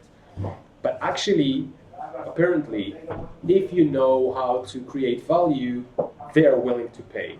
So let's see what happens. If these are the things that I know about my client, what is the value that I can provide him with? Tons of value. I can help him focus his ideas, and I can advise him which platforms to use, and I can set up his newsletter. Oh, by the way, platforms. We did not do it on WordPress, by the way. It's a different CMS. I can set up his newsletter. I can help him with the design, and so on and so forth. So the more I knew about his project, the more I could provide him with, the more value I could provide him with, the more things I could offer him. By that, creating my packages bigger and bigger, and by that, getting more work and more money, okay? It's not just more money. I'm not a sleazy bastard. I'm not gonna steal money from anyone. It was more work and then more money, okay? So I help them solve their problems. I'll help him solve his problems, and they will happily pay you more. Let's see how the packages look like when I send it to him. Unfortunately, it was just before we created our new product, so it was still on a PDF, but you can see the 3 different packages, and Philip was cool enough for me to share it with you. I asked him if it's cool that I share it with you guys, and he was cool enough to let me share it. He said, I don't care, I don't care, you can do with it whatever you want. It's your proposal, and it's your thing. So here's what happens. The basic package is all the things that he asked me for. And as you can see, I'm using value pricing, which means that I give one price for all of these rows. I'm not writing down specifically what is each row. There's a long explanation for why, but for now, just believe me, this is what I do. The second package, by the way, see, I called it growth package, not just basic, middle, and high. I called it growth package to give it some context. The growth package also had another language, so the website will be in 2 languages. I'm going to connect it to an email system and train someone else to do it for him, and I create a Facebook page for him. And the third package is high-end package, and this package includes analytics and a cover page and audio elements that he really wanted for his blog, for his website, and you could see that each package cost a little bit more. Now, I'm not teaching here how to price the things. You can go to thenewschool.com, to our blog, to see a lot of advice about specific pricing. This is not our presentation today, but you can see that each package is a little bit more. You can see that the big package, the high-end package, the more expensive package here, this is what is doing the anchoring, okay? Remember we talked about anchoring. So when my client sees this price, now 9,200, the lower package seems not that high, okay? And using the 3 packages helps him because he wants to feel the boss. And indeed, he spoke with me a lot about the packages, and he thought a lot before he decided what he wants to have. And fortunately, he chose the third and biggest package, fortunately, because it means that I get more work and more money. So, sexy proposals. We spoke about overview. We spoke about why me. We spoke about the pricing. And we spoke about what's next, which is the CTA. But the last thing to create a sexy proposal is a very, very important thing, which is how do you provide your proposal? How do you send your proposal, okay? And let's speak for a second about the evolution of my proposals. So, as I said, I used to be as smart as a monkey, and actually this monkey could have been more smart than I have been when I just started being a creative freelancer. But I got better with time, and then I used to send my proposals with a PDF. But these days, and actually for the last few months, I'm sending my proposals with a website. What do I mean by this? I'm going to show you in a second. But just telling you that when a client gets your proposal instead of a PDF on a website, they get so excited, okay? Specifically for me, because I'm designing / building websites, when my client gets a website just as a proposal and a website that looks good, okay, and he can read it and he can even sign it in the website, he's like, oh my God, he just created this for me for the proposal. What is he gonna make when he is going to work on my project? So this is very, very good for you as a creative freelancer to have your proposal as a website. For sure, I'm telling you, 100% of the clients, maybe only my clients, but I'm sure not, getting very excited to just see it this way. So I know what you're thinking. I just told you to think so much about the pricing, and I told you to think so much about why you should be the one, and I told you to create it as a website and not just as a PDF, and I told you to do all of that, and you might be thinking, this will take me hours, okay, and this will gonna be such a huge headache. I hate to write proposals anyway because I want to be creative. I don't want to be writing proposals. I want to be creative. I want to do creative work. This is why I'm sending my proposals with an email, because it's so easy just to send in. It's going to cost you $3,000. But this way, your clients are not at all appreciative of the proposal, or they just don't get excited about what you just sent them. And this way, you lose a lot of your clients. So actually, at the new school, we hated too the fact that we have to spend so many hours in writing proposals. And so, we built something to fix it, and this is why I'm so excited, because today is the launch of our new product. And the product is called Prospero. And Prospero, don't worry, you can try it for free. Prospero is a great tool, and its one purpose in life is to help you not struggle with your proposals, okay? I want most of my presentation be about teaching, so I will just speak about our product for 1 minute, not to steal more of your time, but you can get into goprospero.com and check it out. You can see you will have a super easy wizard that will take you step by step and fill up most of the text for you.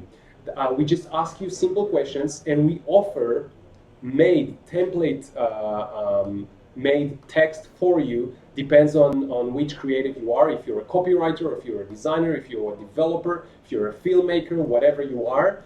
We have a lot of built-in templates ready for you, so you just have to plug in a few words here and there, and then very fast you get into the editor that shows you how your proposal is going to look like, where you can add a nice photo and you can add your logo, and then when you send it to your client, it looks like this. It looks like a web page that is responsive. It looks well on mobile. It looks well on desktop, even though I believe most clients will open it on mobile because this is how many people are working today.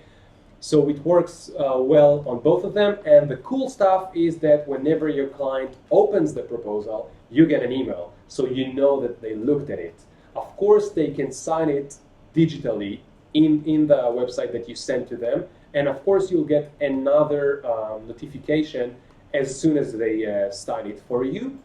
And the most awesome thing here is that, you know, there's a lot of products today that you have to pay month by month. Every month you pay $20, $30, $40, $50, like for Adobe Cloud or whatever. And sometimes you don't use it and you're pissed. We didn't want to be these people, so we changed the business model, and you pay only if you win the product, okay? And it's not a big payment, it's like $20, only if a client signed your proposal. And only then if you want to use Prospero again, okay? So we try to build the most fair, honest, and decent business model in the world, one that we would like to use ourselves. This is it. Up for questions.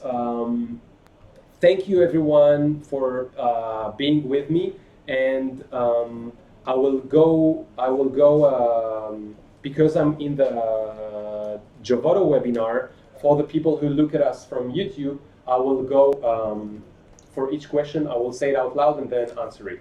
Is it fine? Yeah, sure. Okay.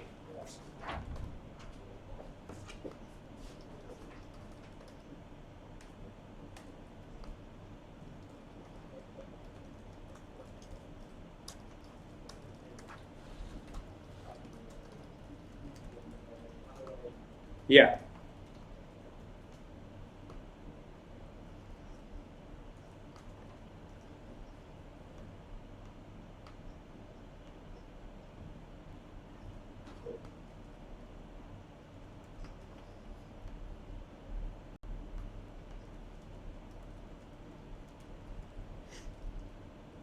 Okay, this is actually a very complicated question. So the question was, how do I know how many hours I need per package? Okay, so it's not an easy question because every project is very hard. Well, the thing is that just before this, I want to say why I do not use, one of the reasons I do not use hourly pricing. This is because the better you are, the more experienced you are, you actually do things faster, okay? But psychologically, you feel bad increasing your hourly rate in front of your clients, especially if you have a client that referred you to his friend. So let's say that this client knows that you take $80 an hour, and now you want to charge $120 an hour because you got to be so much faster, so you do twice the work at the same time. And then now you feel bad because he knows that you charge less and you actually work faster, so you shouldn't charge hourly. So how do I know how many hours?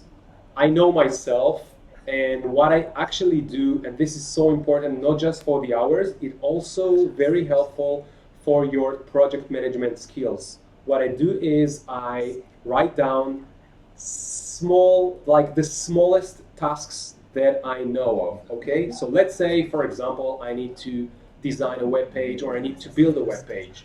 To build a web page, I have so many small tasks that I need to do. I need to, decide on the structure and choose the fonts and the colors, and I need to decide how it will look on mobile, and I need to do this and I need to do that, and I'm just writing down the smallest task that I can, okay? And then it's much easier for me to evaluate how many hours it will take me for each task. So if do a website is really vague, because to create a website can take 1 month or 4 months. To create a mobile version for one page, I know that it takes me, let's say, 5 hours, okay? So my most simple advice here is just to break it down the more you could.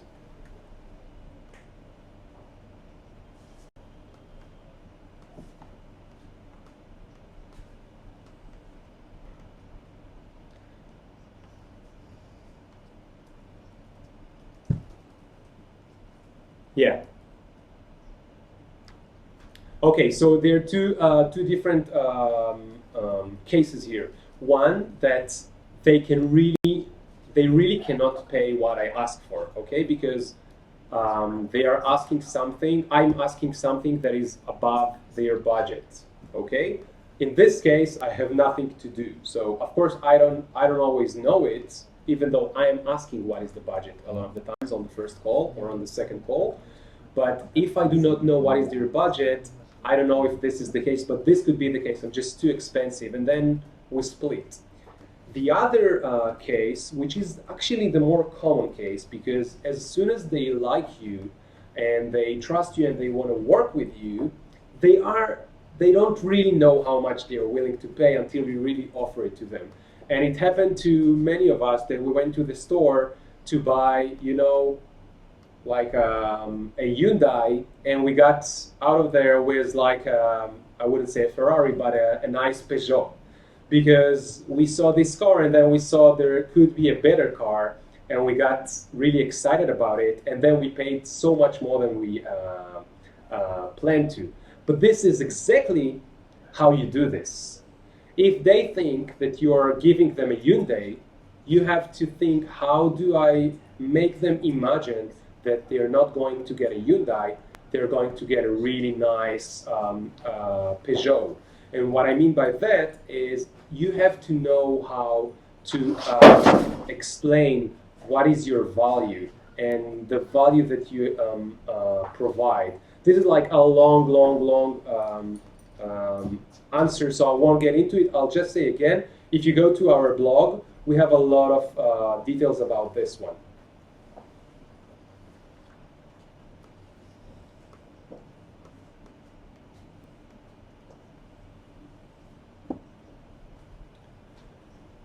Wow, this is amazing question.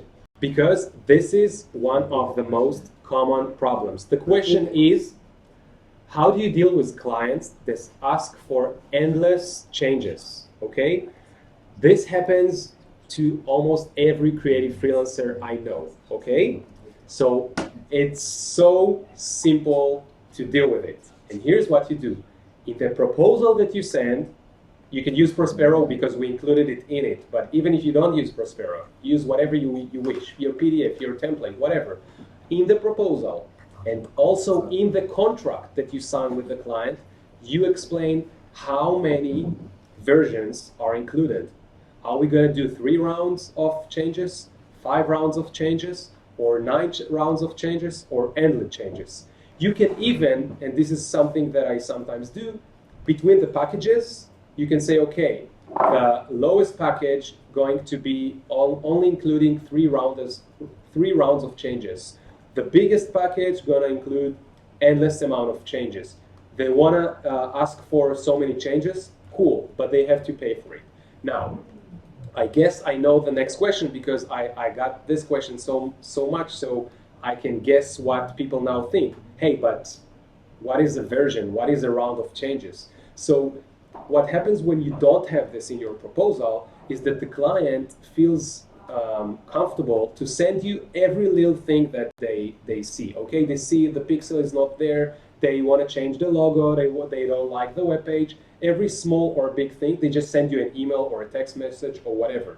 Okay, this is not a change, and this is actually not a good way to work, because when you work like this, you just get crazy.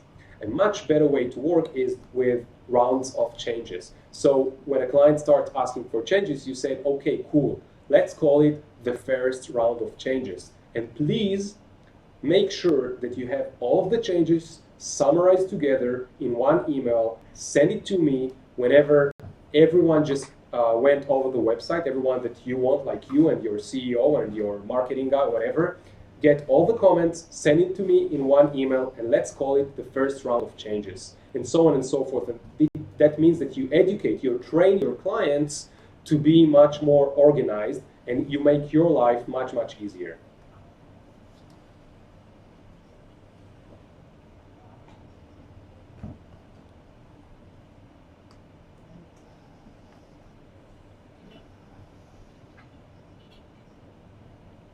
Okay, at which point at the client discussion do you send the proposal? A really, really good question, and the answer is simple. So we have the first call or meeting. This is where the client gets to know you. They call you, or you call them. Usually they call you, and I heard that you did work for this guy. I want to work with you, etc. And then you need to be this is like the spy stage, where you need to act like a spy. You need to realize as much as you can about the project. You need to realize what is going on, what they need, and basically how you will be able to provide them so much more value than they expect, because this is how you can build the packages. Okay? You have a black screen behind you. Sorry? Just remove this. Sorry. Yeah. And then after this first call, if you get enough information, you can start writing the proposal. If you don't get enough information, if it's like a big project, you try to get a meeting with the client. they will try to ask you how much it's going to cost me on the way. They will try to ask you this in the middle of the first call, okay? And you try not to answer it, okay? In every legal and illegal way, try not to answer how much it's gonna cost them. Because giving them a number then will just, it's before you sat down, you know, quietly and thought, hey, I don't know how much it's gonna cost, I don't know how many hours it's gonna take me, and just throwing a number in the air. And just saying numbers make us really stressed because creatives, we're not used to speak about money. We're not bankers, okay? We're not accountants. So what I mean is that try to avoid answering the how much is gonna cost me question. And instead, what you wanna do is tell them, hey, I'm professional, give me a few hours or give me 2, 3, 5 days, and then I'll send you a proposal. Okay, can we have a last question because we have to continue with our event as well.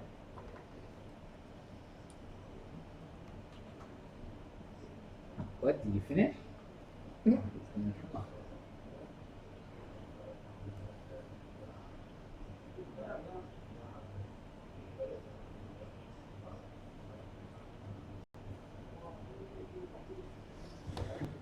You'll have to say it again because I got confused in the middle.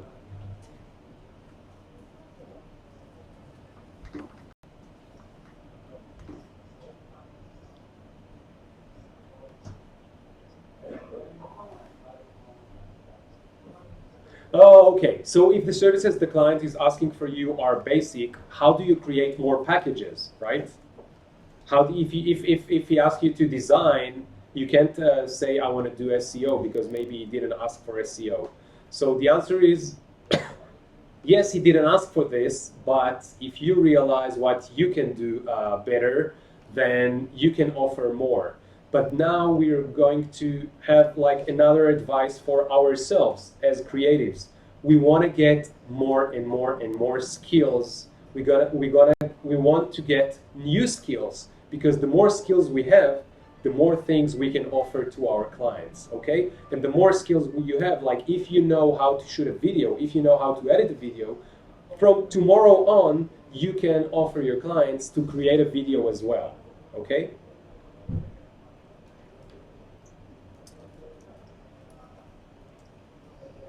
Yeah. You're welcome.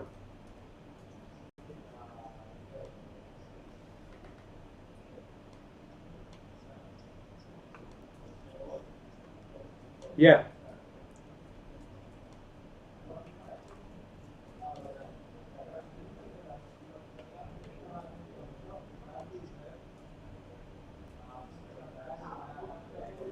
Yeah, Twitter, the new schooler.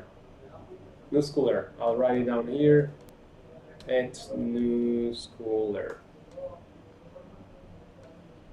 Okay, guys, I really have to go. Thank you for hosting me so much.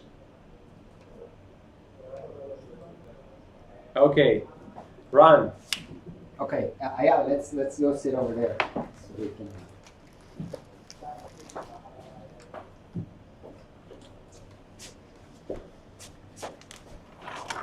Just sit over there. Let me know that you can see fine. We're gonna be sitting here. Ah, okay. Okay. So you guys complain. So many people complain that you don't get to see and hear from Ayal right here live on YouTube. What's up? Finally, he's just camera shy, except for his Instagram, Snapchat stuff. What's up? Okay, so I guess the Yes. Interview me. interview you. I guess the most common comment I get in my YouTube is, how did you build Prospero? How did we build Prospero? So I've shared in the beginning my side. I start with Sketch, I move it to Webflow, and then I would just like throw it to you and you do it. So how do you do that then? Okay. So you take an orange, take another orange, and you put them back in the bowl. No, really, well, it's a big question how, but let's try to break it down. So you already mentioned that you use Webflow in your design process. and this is like a big point, because the reason you use Webflow is that it helps any developer really, and specifically me, to build any product that we build, especially Prospero. Of course, it's not magic. It helps a lot with the client side, not the server side, but we start with this. So what happens is that I receive like a Webflow project from you. Yeah, you export the code, and then you get like HTML, CSS, JavaScript. So yeah, and then I export the code, and then like there's like a process that I do. All right. That I have been thinking about like making it like automatic or something, but we haven't reached that point where we make so many products that it happens, but that process is where I take But like wait, before you take my Webflow, is there any kind of a backend framework or platforms that you write with that you have to connect, or you start with the project that I give you? No, okay. It depends what kind of project it is. It's specifically in the Prospero, case yeah. of Prospero, we're building it on Meteor. On Meteor. Yeah, well, I'll explain what it is. Okay. But before that, like it's important to realize that regardless of what's the backend platform, it would be the same process anyway. Okay. For the client side. No, but I think it's interested. I think how the backend also works. Of course, I'll get to it. But in terms of the client side, it's this process where I take most like all of the CSS that Webflow. This is where it's important to say that the reason why we chose Webflow is that for me as a developer, the CSS and the HTML that they provide like is very like high quality. Like before Webflow, there were a lot of tools where even in the past, or even in the very distant past, like tools like by Microsoft or whatever, that enabled like designing by drag and drops and like some websites. But the backend code was like basically unusable for developers. So you were like locked into the tool itself. And in our case, what happens is that Webflow is great. In some cases, we even stay in Webflow for the whole process. For example, the landing page for Prospero is just Webflow, and it's also a very like important like fact. When we can just use Webflow, we do. Yeah. But in the case of Prospero, where the things need to be more dynamic, we want a one-page app. We want like stuff to update. Yeah. So in this case, we want to go outside of Webflow, and the process of going outside in tools like from the past was horrible because the code itself was not usable. The code behind what people call. And in case of Webflow, it's amazing. So again, we take all the CSS just as is.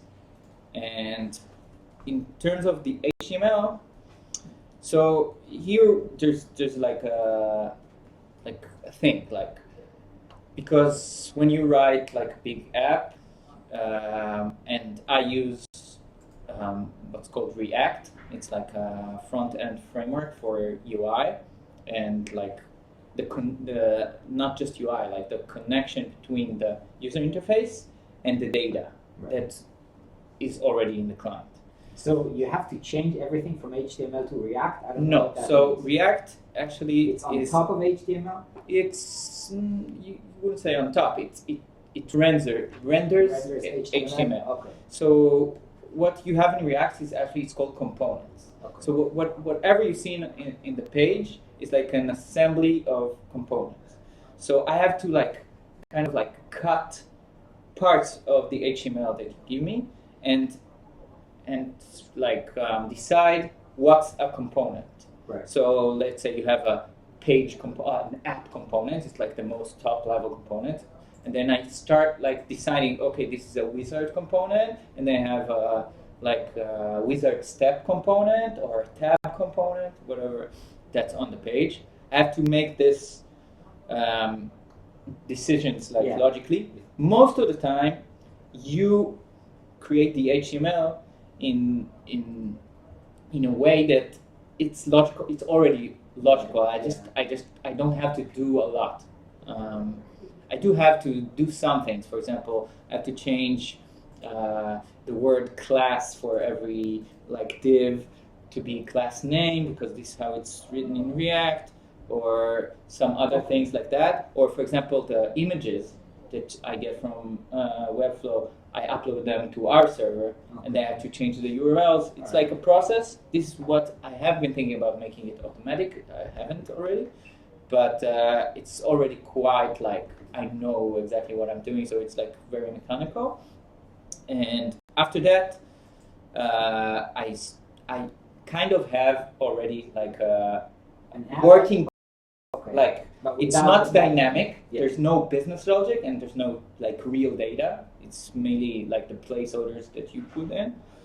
But quite quickly, I reached like a stage, and it doesn't matter if it's on me or what's the React backend. is called like a client side. Yeah, it's a client side framework, whatever you can call it, Yeah. framework, a library, whatever.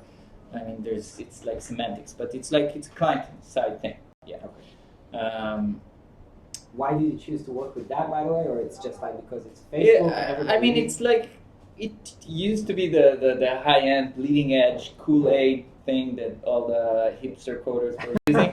But no, really, like the thing with React is that it came out in a way that you couldn't like even doubt the fact that it's production ready because it came out. of What Facebook. happened is, it came out of Instagram, and then Facebook bought Instagram Oh, really? I didn't for know that. I don't know how much money, but Really? So it started from mobile? Like from... no, it started from Instagram's web. Ah, really? Yeah. Really? Okay. And then the guys from Instagram like brought React to, if I'm not mistaken, I think this story, and then it was used in Instagram, then in Facebook in production, they were using it, and it's just like I won't get into the details why it's like I think it's a really good framework, but it's really easy to work with. It doesn't have a lot of opinions about how you do things. It's basically just like when you write UI, like in development, it's basically UI is just like the combination of data and like some kind of HTML template. You take the data comes like and combined with the HTML template, you get the presentation, right? So this is like this is how clients actually work, and React does it amazingly. Like you have to define components, and what you had before, let's say, is like jQuery, which was amazing at the time, was like totally game changer, but we moved on ever since. And you have some other stuff like Ember or I don't know, Angular, and React was my choice, and I think like it seems like it's in a good place right now, and it's for sure a good choice for us. And it goes so well. This is how yeah. you build. This is the client side. This is the client side, and then for the back end, what do you? Okay, so for the backend, I use a framework. It's called Meteor, and it's quite mature platform. It's not like very old, but it's very modern. So in terms of modern, like What is it? JavaScript platforms, Okay. it's very mature. What you have there is basically all that you need from the backend. So when we spoke about client side, we spoke about the HTML and the data that I have to combine it. But where does this data come from? It exists like in some server in some database. I mean, and what is this data? Just in terms of Prospero, we have users, right? And when you think about the data model, structure, yeah. so what do you have? You have users signing up and each user has proposals, and each proposal has some data. At first you have the wizard data, and then you have like the text that is generated from this wizard, and then it's edited. Let me ask you a question of a non-developer, like stupid person. When I install, for example, WordPress or something on my server, so I know that like I open a MySQL database, more or less, and then there is, for example, whatever PHP code or whatever that interacts with this database. Yeah. And that's it. That's it. So why do you need something more complicated than that? Why do you need Meteor? Why can't you do it in just, I don't know, database? I don't understand what's the difference. Okay, so basically you're speaking about quite similar, like if you're really zooming out, so it's something quite similar. In terms of WordPress, you have a different database. Here in Meteor you have something called MongoDB, here you have MySQL, potato, although like there is a lot of difference, but okay, so it's the same. And then you have some server-side language that takes the data from this database and generates some HTML and puts it to display. So in terms of WordPress, you have PHP. In my case, you have JavaScript on the server as well. Okay. Which is like weird for some people to hear because JavaScript is like it's remembered as a client-side language, but in case of Meteor, it's on the server as well. So you ask what's the difference. So this is the reason why Meteor is considered a modern, mature, because there has been a shift. I won't like tell the whole story about it, but there has been a big shift since the days when like WordPress came out in terms of how modern web applications work. Today, for example, just if you go almost any WordPress website, you would still like when you click on posts, you would have like a full page reload. I don't know if people like notice it or not because the internet is, so this is what you might still be used to when you're going to blogs, right? Yeah. You go and except for example, Medium, on Medium, yeah, it's probably not built on. No, it can be still on WordPress. You can reach the level of appness and interactivity that you. What I was talking about was the fact that in Medium, for example, if you scroll one article, you move like smoothly into another article, and you don't feel like you've changed. Yeah, and it's like just reloaded. Yeah, it's just an example. I mean, it's this shift that I'm talking about. It happened through like for the past decade, let's say, and even more. And what happened is that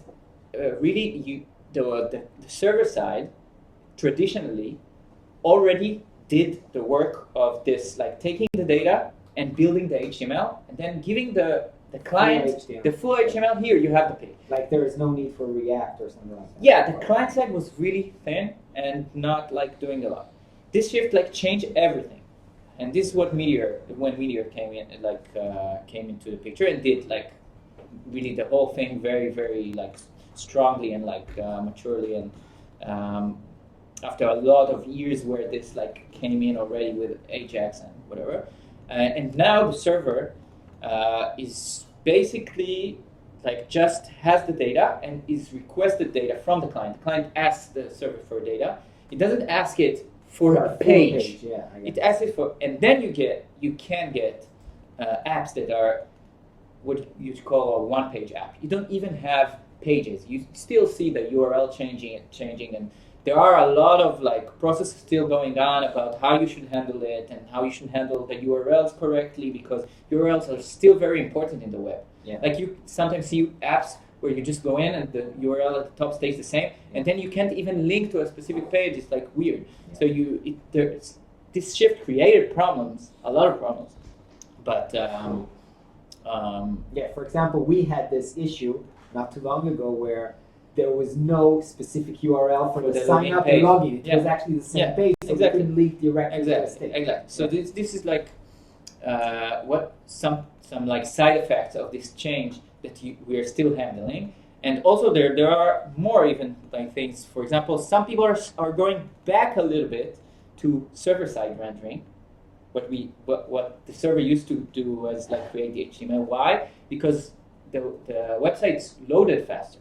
Now, when you go in a page, this is a one-page app, and you go in like the whole routing of like what page am I in and what data should I bring, and all that process is done on the client. So in most one-page app, you go in Prospero as well, you would go into the site and you would see a loading, and then something would happen. So there are some ways to like combine all these things, but just like to make like people understand this shift happened, and this is why you wouldn't use WordPress, for example, or some other like traditional CMS database with a server-side scripting language to write something like Prospero. Of course, you can do. There are frameworks with PHP and MySQL to write Prospero or whatever, and you would have on the client JavaScript and.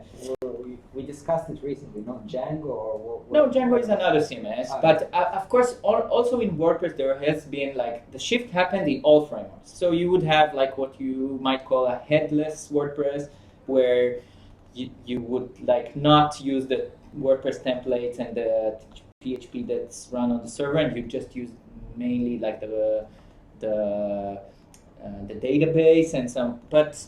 This all is quite new with WordPress, and basically you have such a what you call a technical debt, because this whole framework like started in the past. That for me it was I blessed the moment where I decided to go with Meteor on this project.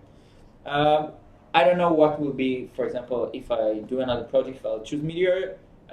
It's an amazing like platform, but right now.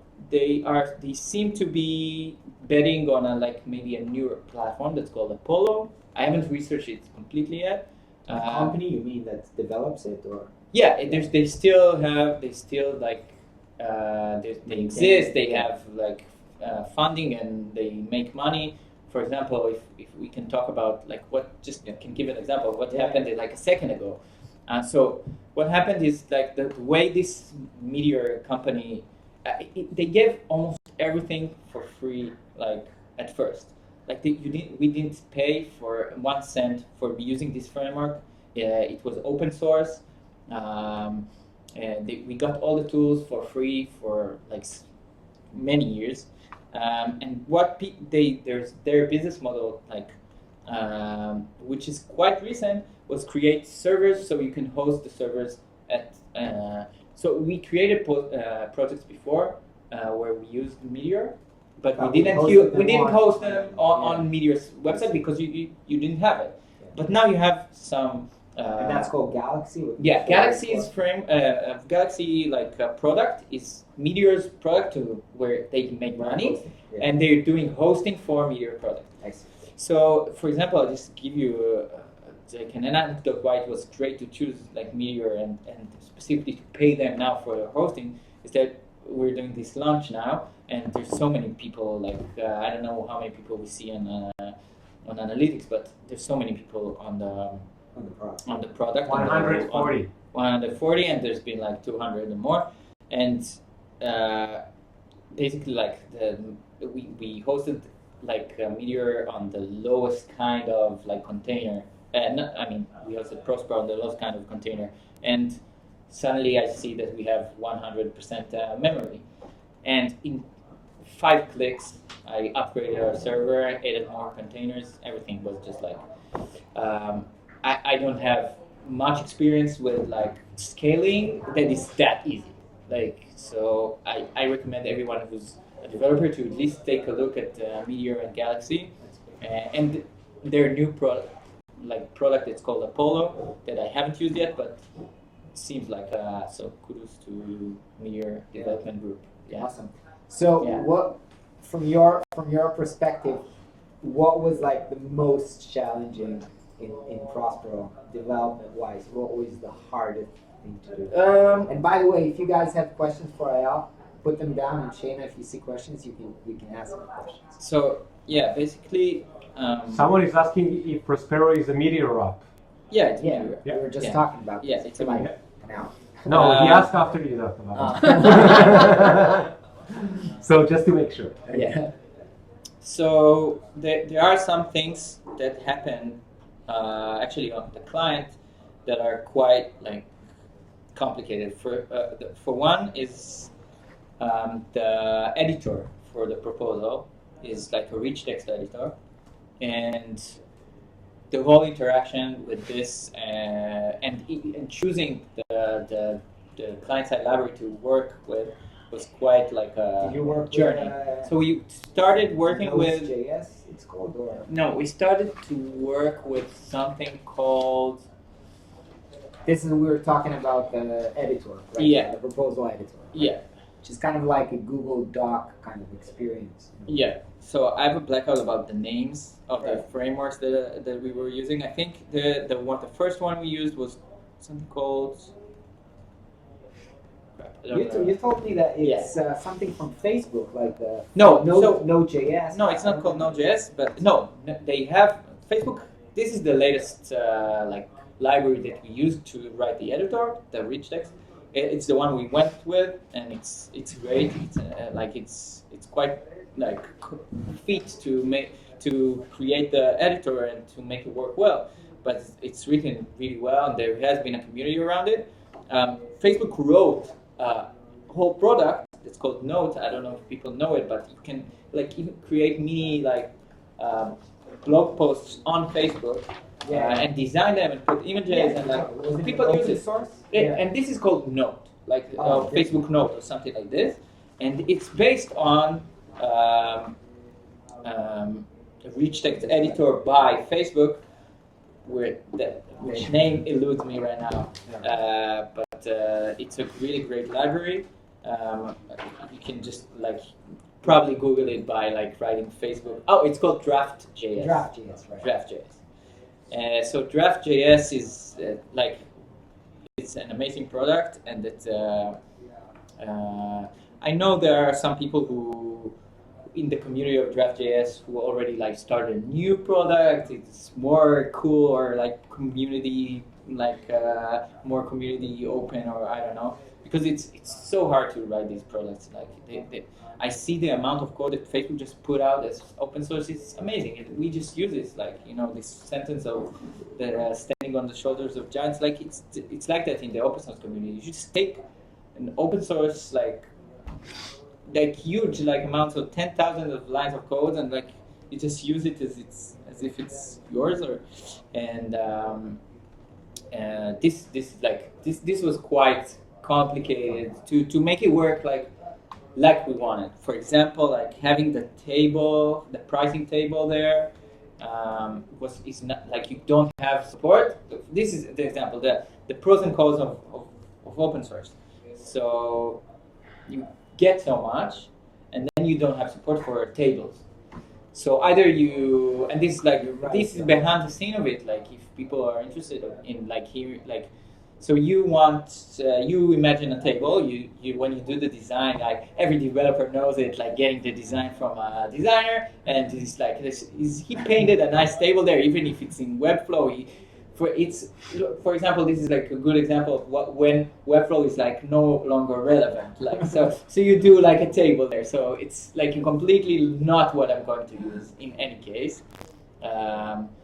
So then you have all this open source, and you have to like actually read through the code and like start to like explore. So you have like one issue in GitHub, in Draft.js repository, where someone asked about it, and then they say, "Oh, we don't support it yet," and this is basically what you have in all of the internet about it. And you actually see like the progress of this. Like 5 days ago, if you like start you see like the issue. You see someone posting like a possible solution or something like this. So the whole like even adding the table what we have today was quite complicated. And I don't know, in terms of like the behind the scenes, like it's me and you talking about like maybe we don't put it in, maybe we do put it in. This is more like a product, like a zoom out view of like this designing about it. Like me as a developer need to tell you. This is more complicated than the rest of the things, and maybe this will take 3 weeks. So I don't know. So a lot of our processes, I'm just drawing things up, and then we have to discuss it. And for example, it might sound, simple that I was saying, okay, everything is fine, but we don't have support for tables, and writing tables would take like who knows how long. Yeah. So, and then we look for solutions like product solutions together to perhaps make it simple. Yeah, or I find mean, we something- have like a trade-off. Like Yeah, either yeah. like taking it off the product for now, finding a nicer like design solution, or me like going and like doing some proof of concept to see what I can do with the code. And this is basically what we have now. Like we don't have the perfect tables that we might have wanted in the product right now. Yeah. We have something that works and it's nice enough, and we don't know what we'll have there in the future. So to have like you asked me the original question was like what was complicated. Like the editor itself was quite complicated to accomplish, and some like things around it as like exporting a PDF was a bit like of a headache. Yeah. But, What do you do to export PDF from the basic? so basically, what people can think about, like what people can imagine happening there is like there is a product, also open source, something that's called Phantom.js, that's based on Chromium, that's based on Chrome browser. Look how, but just like I don't know, I know I'm throwing out things there, but what people like that might not be like tech oriented can take from it is how amazing open source like coding and community is. I don't know if it exists like in design, like Not that much. not that much, and I don't know if I mean, it there can. are like free resources pages, but it's Yeah. not the same. Right? No, I don't know if it can exist. It's not Yeah. just like that there aren't like nice enough people. It's just like in code, it's like Yeah. it's so very specific to code, because there you have something that people like wrote, you can base on, and you can just copy. It's so specific to code. I So don't you know. were saying it's based So, on it's you have based you on have it's you have based on, Chrome, you have Chrome, the Yeah. browser, and Chrome itself is not open source, but there is a project. It's like a branch of Chrome that is open source. It's called Chromium, and it's basically almost always as good as Chrome. Yeah, it's almost always as good as Chrome, but and sometimes even like better. Like you have open source people that, and from this Chromium project, you have branches of people like doing crazy things. Like the people, whoever wants to write his own browser can take Chromium project and start doing it. Of course, it's very very complicated. So one of the things that happened is they took Chromium. I think actually it is, maybe I'm wrong, but basically maybe it's from a different project. I don't know. Chromium was turned into Phantom.js, and which is like what's called a headless browser. It's for me as a developer. If I want to do something like with a website, for example, take a snapshot as an image, which you sometimes see. So you'll be able to do it in the server. Yeah, I'm just like coding for the browser. I'm scripting for the browser. So yeah, that's basically what happens there. You have we have a page that looks like the proposal. Basically, the proposals, HTML and everything. It's just we script some things from the client preview, what we already have in Prospero, like a preview for the proposal. We just take the bar out and do some other CSS like tweaks, and then the server, like the Prospero server, goes to that like address, and instead of like what you can do is like it basically like presses like save as PDF, and you have like you render PDF. Yeah. And this is what happened, and it took some time to reach like so. Yeah, it wasn't as simple It's- because when we did it didn't work. Yeah, Right. at first it didn't work. We tried to do it on the server without like actually going to the website itself, and like the fonts didn't render correctly, and you had like in PDF you have pages, so stuff like go through pages, and you have them cut, and so you start to like mess with this. It's like all sorts of like quirks and like stuff like that. But we thought about removing the feature. So we had like a back and forth like thing with like I really wanted it there. It's a good time to speak about like a thing that's called sync bias. That it's like how do you call it, like cost sync bias. cost sync bias. Yeah. Because I worked on this, on getting the PDF right so hard, but because it wasn't perfect, we said, okay, maybe we'll just not use it. Yeah, But because it's so a big thing generally, not just for coders or designers or everyone. Like when you work on something for a long time, and then sometimes in certain circumstances, like I don't know when, but like it's a good decision to stop, to Yeah. just like not use it and not do it. So, but you can't. Sometimes you just can't see it if you work so hard on it. It's So hard. yeah, but I think it was the right decision to keep it eventually. Yeah, Like, I the think PDF it's looks super great. important. Yeah, it looks great, and it's very important for to put in the archives, especially for the clients once they sign a proposal to get the PDF copy. Yeah. So I'm super glad we did that. Okay. Okay. Are we done with this session? Are you guys ready? Yeah, we're ready. Alright. It's Thanks, also thank you, Ayal. It's also beer time because here It's in Tel also Aviv beer it's 5:30, so we can open a beer. All right. Also, So come Ron, over we need here. to fix up the lights, so we'll sit there and try to see if you can picture yourself. Carl. Yep. יש לי זמן לביבי? כן, יש לך. אורייט, אנחנו בשידור. אני אענה עליה עד שהוא... סבבה, בואו נדבר שאלות. Mohit says, hey. Hey, Mohit.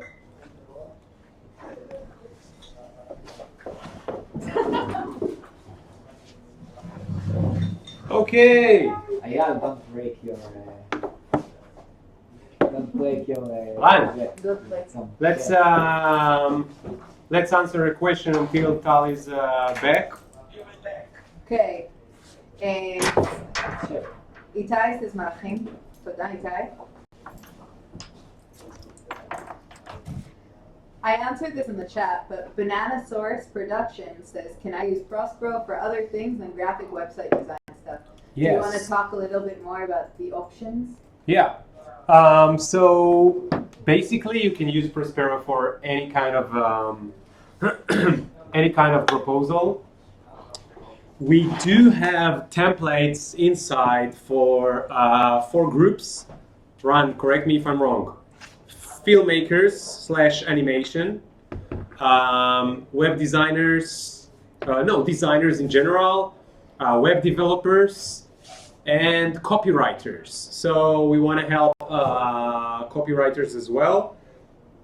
And but still, you could use a lot of the features within Prospero, even if you don't use one of these functions. You can sign in or choose to have choose to have whatever profession you want, and then you can just change the words. So you might not enjoy some of the features, but you will be able to enjoy features like having it on your proposal on the web, having the digital signature, having the responsive cool editing, put a cool image, put your logo, put your whatever, etc. Come on, give me another question. How many viewers do we have? 89.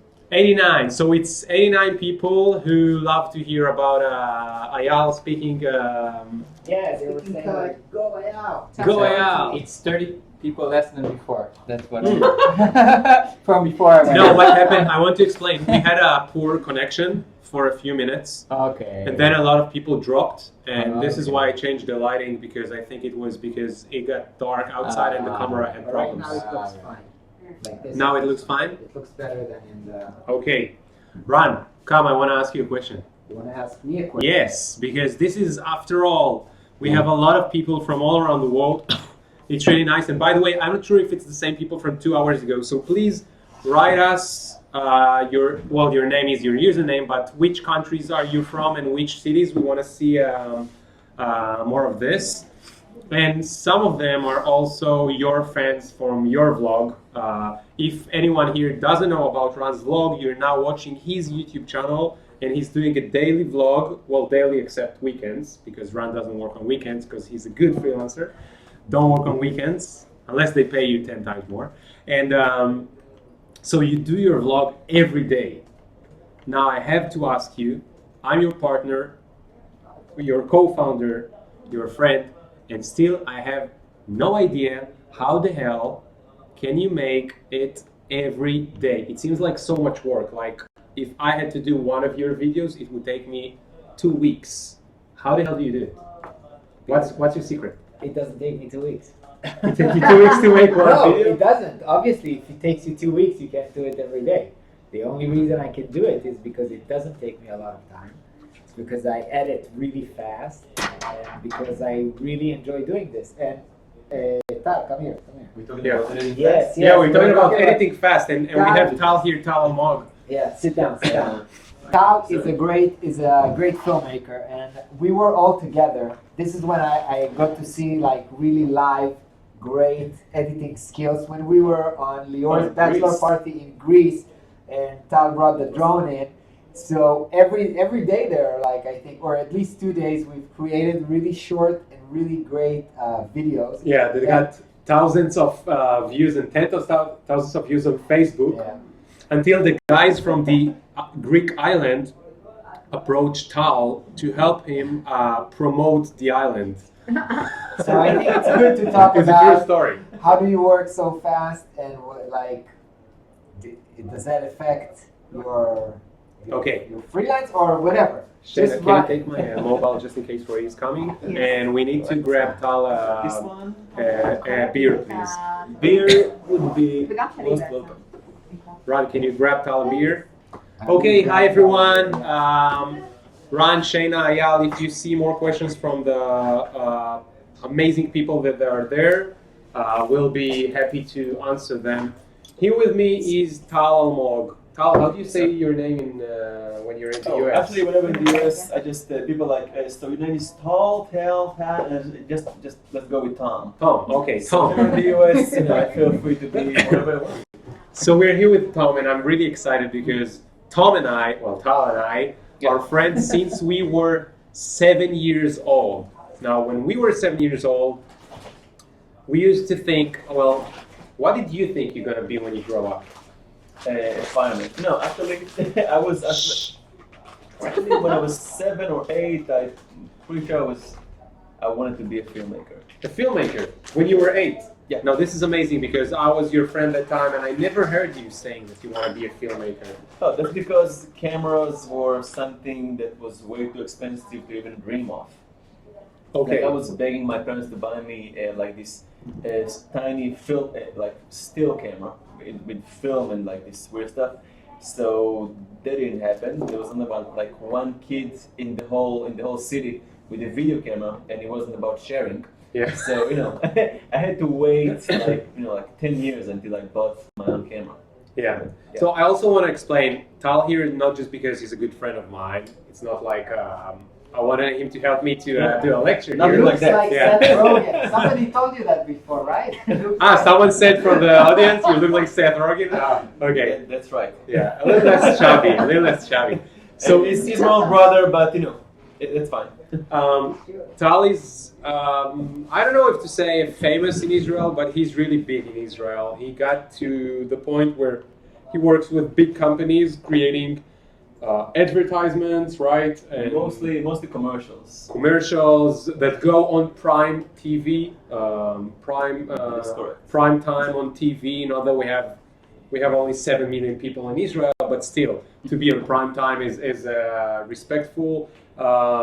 So you have advertising, you have commercials, you do promotional videos for startups, you do so many things, and I think it's amazing because I watched you. I became a freelancer in a much older age, but I watched you since you started. I think it was like you were 23 or 4 or 5 when you just started. Now you're 38 like me, and for many years I saw you as a freelancer, and we used to sit in coffee shops and speak about how it is to be a freelancer. Now, I don't know a lot about filmmaking, and you did a lot about whatever I did, was it marketing or websites or creative or whatever, or design or whatever, but we still had something in common to speak about, which was the business of being a freelancer, like the business side of freelancing. So the specific thing I'd like to ask you today about is, I met a lot of your clients, and they are happy with the work you do for them, and they are coming back and back and back, and they refer you to other people. Now, not all freelancers born that way. So I want to know your secret. I want to know what is that you're doing that makes people come back again and again? And I'm sure it's not just you being very professional. Well, hopefully, maybe I am. But the thing is, it's a pretty simple secret, and it also works with like dating or just meeting other people. Dating. It also works in dating. Okay. Right. I'm Dating help? Yeah, and so you know, if you're looking for a date, listen up. Mostly men. It's not about what I'm doing; it's what I'm not doing. Whenever I meet a client, I just get into the room, a short introduction, and then I just shut up. I'm not shut up. You're shutting up? I'm just shutting up. Like I'm not shutting up like hi, my name is Dan. Shut up. That would be weird. And they'd be like, why are you shutting up? But I present myself shortly, and then I make the whole meeting about the client himself. Namely, I listen, which is it sounds weird these days because I actually see a lot of people meeting with ad agencies, and so people whenever they're in the meeting they just introduce themselves and just keep talking about themselves. Yeah, because you're trying to sell something, no? Yeah, this is horrible. this is so wrong. Why is it wrong? Because, well, most people care about one thing, which is, what's in it for me. That's Okay. like, just imagine your client, whenever you see a client, just imagine like a tagline over his head, like beautiful graphics saying like, what's in it for me? What's in it for me? Ron, we need It's very t-shirts. simple. What's in it for me? That's like the hidden t-shirt most of your clients wear. So they want to know and when someone gets in the room and just listen to their needs, the same with dating, but when they listen to their needs, they feel like they want, like someone is listening, someone cares about what they have in mind. So it's really nice, like instead of trying to sell yourself, which actually when you try to sell yourself, it looks like you make an effort. And you were speaking about dating, and we know it from dating as well. Well, I know it because I was dating for many, many, many years. That when you're trying to make an effort, Yeah, we both got married this year, huh? yeah, Weird. old guys. So when you try to make too much effort in dating or with a client, it looks like you're making an effort, and then the other person looks at you and thinks, hey, if they try to make so much effort, maybe this is not so sexy. Maybe I shouldn't go with them. You know what I mean? And you're saying, instead of trying to make an effort, you're only speaking about them. Them. Yeah, which makes the person very comfortable. He has an opportunity to present what he has in mind, like what does he need, a video in my case, or what is his like big vision.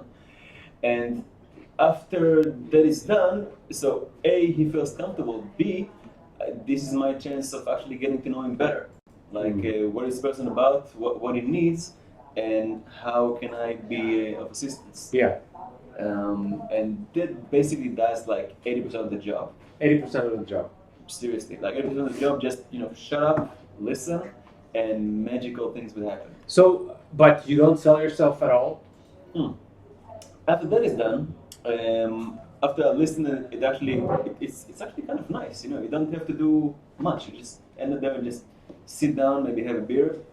Actually, in a case, this place I got a beer, and then you get this person that does the whole presentation. And after you listen to him, you get to know him better, and it actually gives you some time to think about his project and what he can offer. And then after since I'm relaxed in those meetings, I can immediately think of like 2 or 3 examples of how we can make this video. I remember you taught me a nice trick once. You taught me that you might not even remember that you did, but you did. Oh, It yeah. was a good one. You taught me that after the person says something very important, you just repeat what they just said to them. Okay? That is true. You sum up the whole everything you understood. I wouldn't say repeat word by word, but just like sum everything up. So just to make sure you're on the same page. Okay. It does sounds like okay, why is this weird robot repeating me?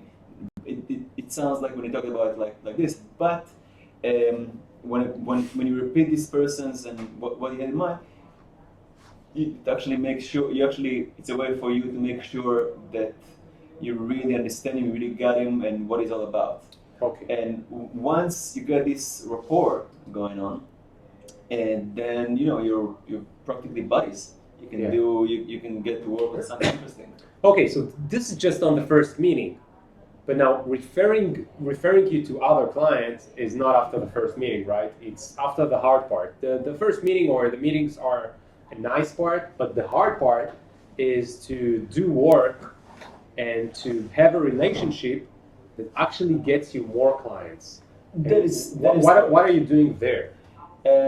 Well, I made a rule. It's kind of sort of a fresh rule, but I made it up like 2 or 3 years ago, to try to work on projects that I care about. That you care about. That I care about. Yeah, if it could be a super creative project which is fantastic, and then I'm really into it, or it could be something that's with someone with interesting client whom I enjoy working with or I can learn from. Or it could be like a lot of money, which I care Interested in. about money. Yeah, it's like You're interested in. I find it fascinating, and you care about a lot of money. Yeah, that works for me, which actually allows me to buy new cameras, or I think I have like 40 by now. You call them new toys. Yeah, actually, if you can hand me the camera, it would be nice to document this little event. I'm just making this project of. It's my new 360 camera, which allows me to document the whole room, which is fun. And I'm making, just to experiment with this tool, I'm taking 1 minute 360 video every day of something fun that happens. So, it's a fun event. Okay. So this is the thing. People enjoy working with people who give a shit. Like, if I'm working on this project and I really care about this client and I really care about the project and I'm coming up every day with new ideas of how to make it better, this is not like a pretending, it actually happens, then this person knows, I'm actually on his team. Yeah. And everybody wants people who are on their team, people who are passionate about what they do, and who take this project. I always tell, not always, but I tell a lot of my clients, listen, once I don't take every project, sometimes, things don't, the basic ideas of the projects, are not meant for me. But once I do commit to a project, I turn it in. I treat it like it's my graduation film, like my university graduation film. So it's really important to you. Yeah, like I go nuts and I dream about it every night, and I do everything to make sure this comes out great. So you have a lot of friends which are creatives or freelance filmmakers or video makers, videographers. I don't know how you call yourselves these days. Yeah, no one knows. What is one mistake that you see that a lot of them are doing? Like one mistake that you think, without saying names, of course, but one mistake that you see that other freelancers are doing, and maybe you used to do when you were younger or less experienced, and now you think that you wouldn't do anymore? Well, it's sort of a privilege, I think, on my behalf, but a lot of people think that what the clients wants is exactly what they should give him, which is a horrible mistake. I can explain. Wait. They shouldn't give them what they want. Absolutely not. That's like a rookie mistake. There's how do you say it in English? Controversial? Very controversial. But so what do you give them if not what they want? Okay, here's like an example. Okay, a lot of startups they want to make like a crowdfunding video. Crowdfunding. Okay. Crowdfunding. Like Kickstarter. Yeah, and one of the cliches of a Kickstarter video or crowdfunding is like having the entrepreneur. He would just he's like a programmer. He's an engineer. Having the entrepreneur sit in front of the camera and present his invention. Yeah, like this is my new startup. I'm doing this. And like you get there are like billions of videos on Kickstarter. I watched a lot of those, and you see like this, this weird engineer. He looks at the camera. It looks wrong. he's not very comfortable in front of the camera. Yeah. His English is sometimes horrible. Yeah. But since he's the real person behind whatever, like he made up his camera, since the real person behind it, he feels obligated to talk about it. And Yeah. people, and entrepreneurs come to me and say, I want to have like part of the video, I want to present my product. And I tell them like, okay, how would you feel if like actors, they are good on camera? How do you feel if an actor would offer you to engineer your product? Would that make sense to you? Like how about that? How about an actor would build the UX? That feels right?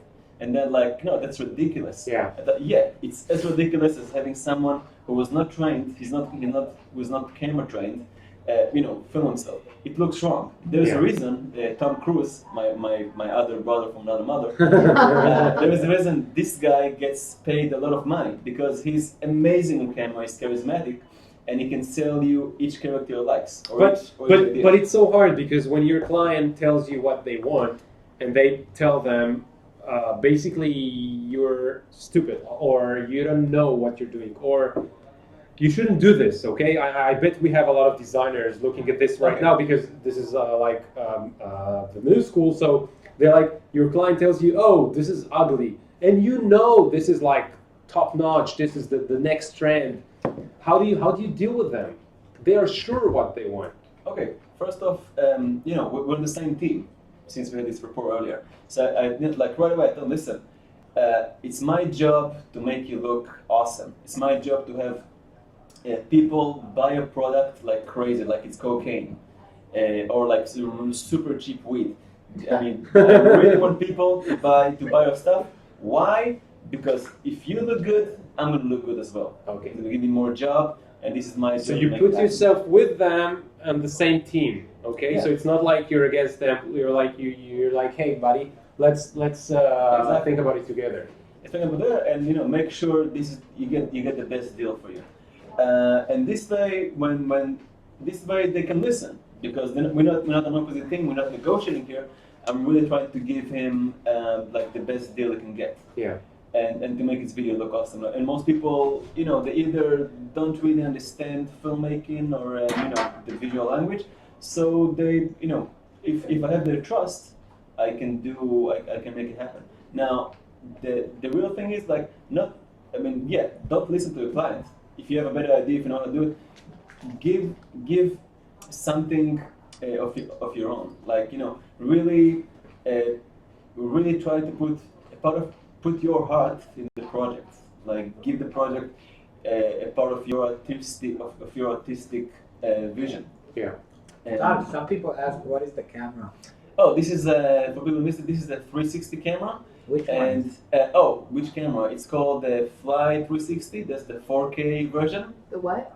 It's called the Fly 360. Fly 360. Fly like. You see, there's a small fly on it. Can you see it? Is it focused? Yeah, Fly 360, and it's I love it. It's terrific. Okay, one last question for Tal, and then one question from the audience. So if you have a question for a very experienced creative freelancer, go ahead. Tal. Yeah. What is one mistake that you've done in the past? I hope that you don't do anymore. But one mistake you did, and you know that your clients weren't happy about you, and probably did not refer you to their friends because you did this huge mistake. And what did you learn from it? One of the mistakes I made recently, I think a year ago, is I was working with this, this production company. We were making we were working on this big project, production, like a 2-day shoot for a big brand. And they came up with a very bad script, which was horrible. They came with what? They came up with a script, which was, it was written well before I got into the project, and the script was horrible, basically. It was like, there's no other way to say it, but the script was kind of retarded.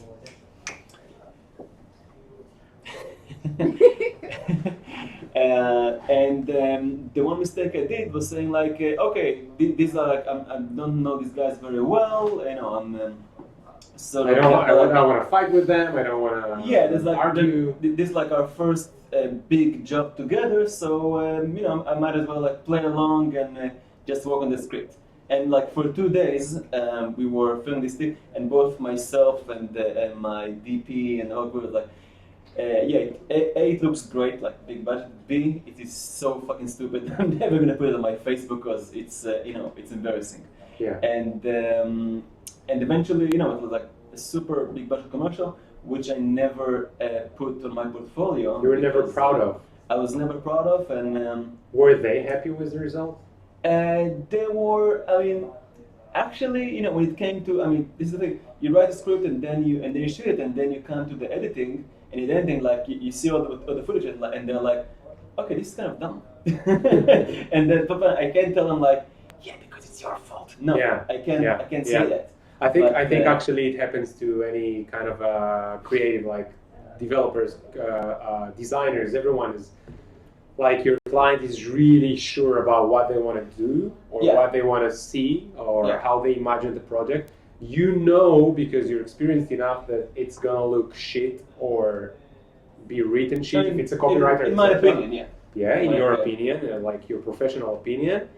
But you don't want to argue, or you're afraid to lose the project or the money or whatever.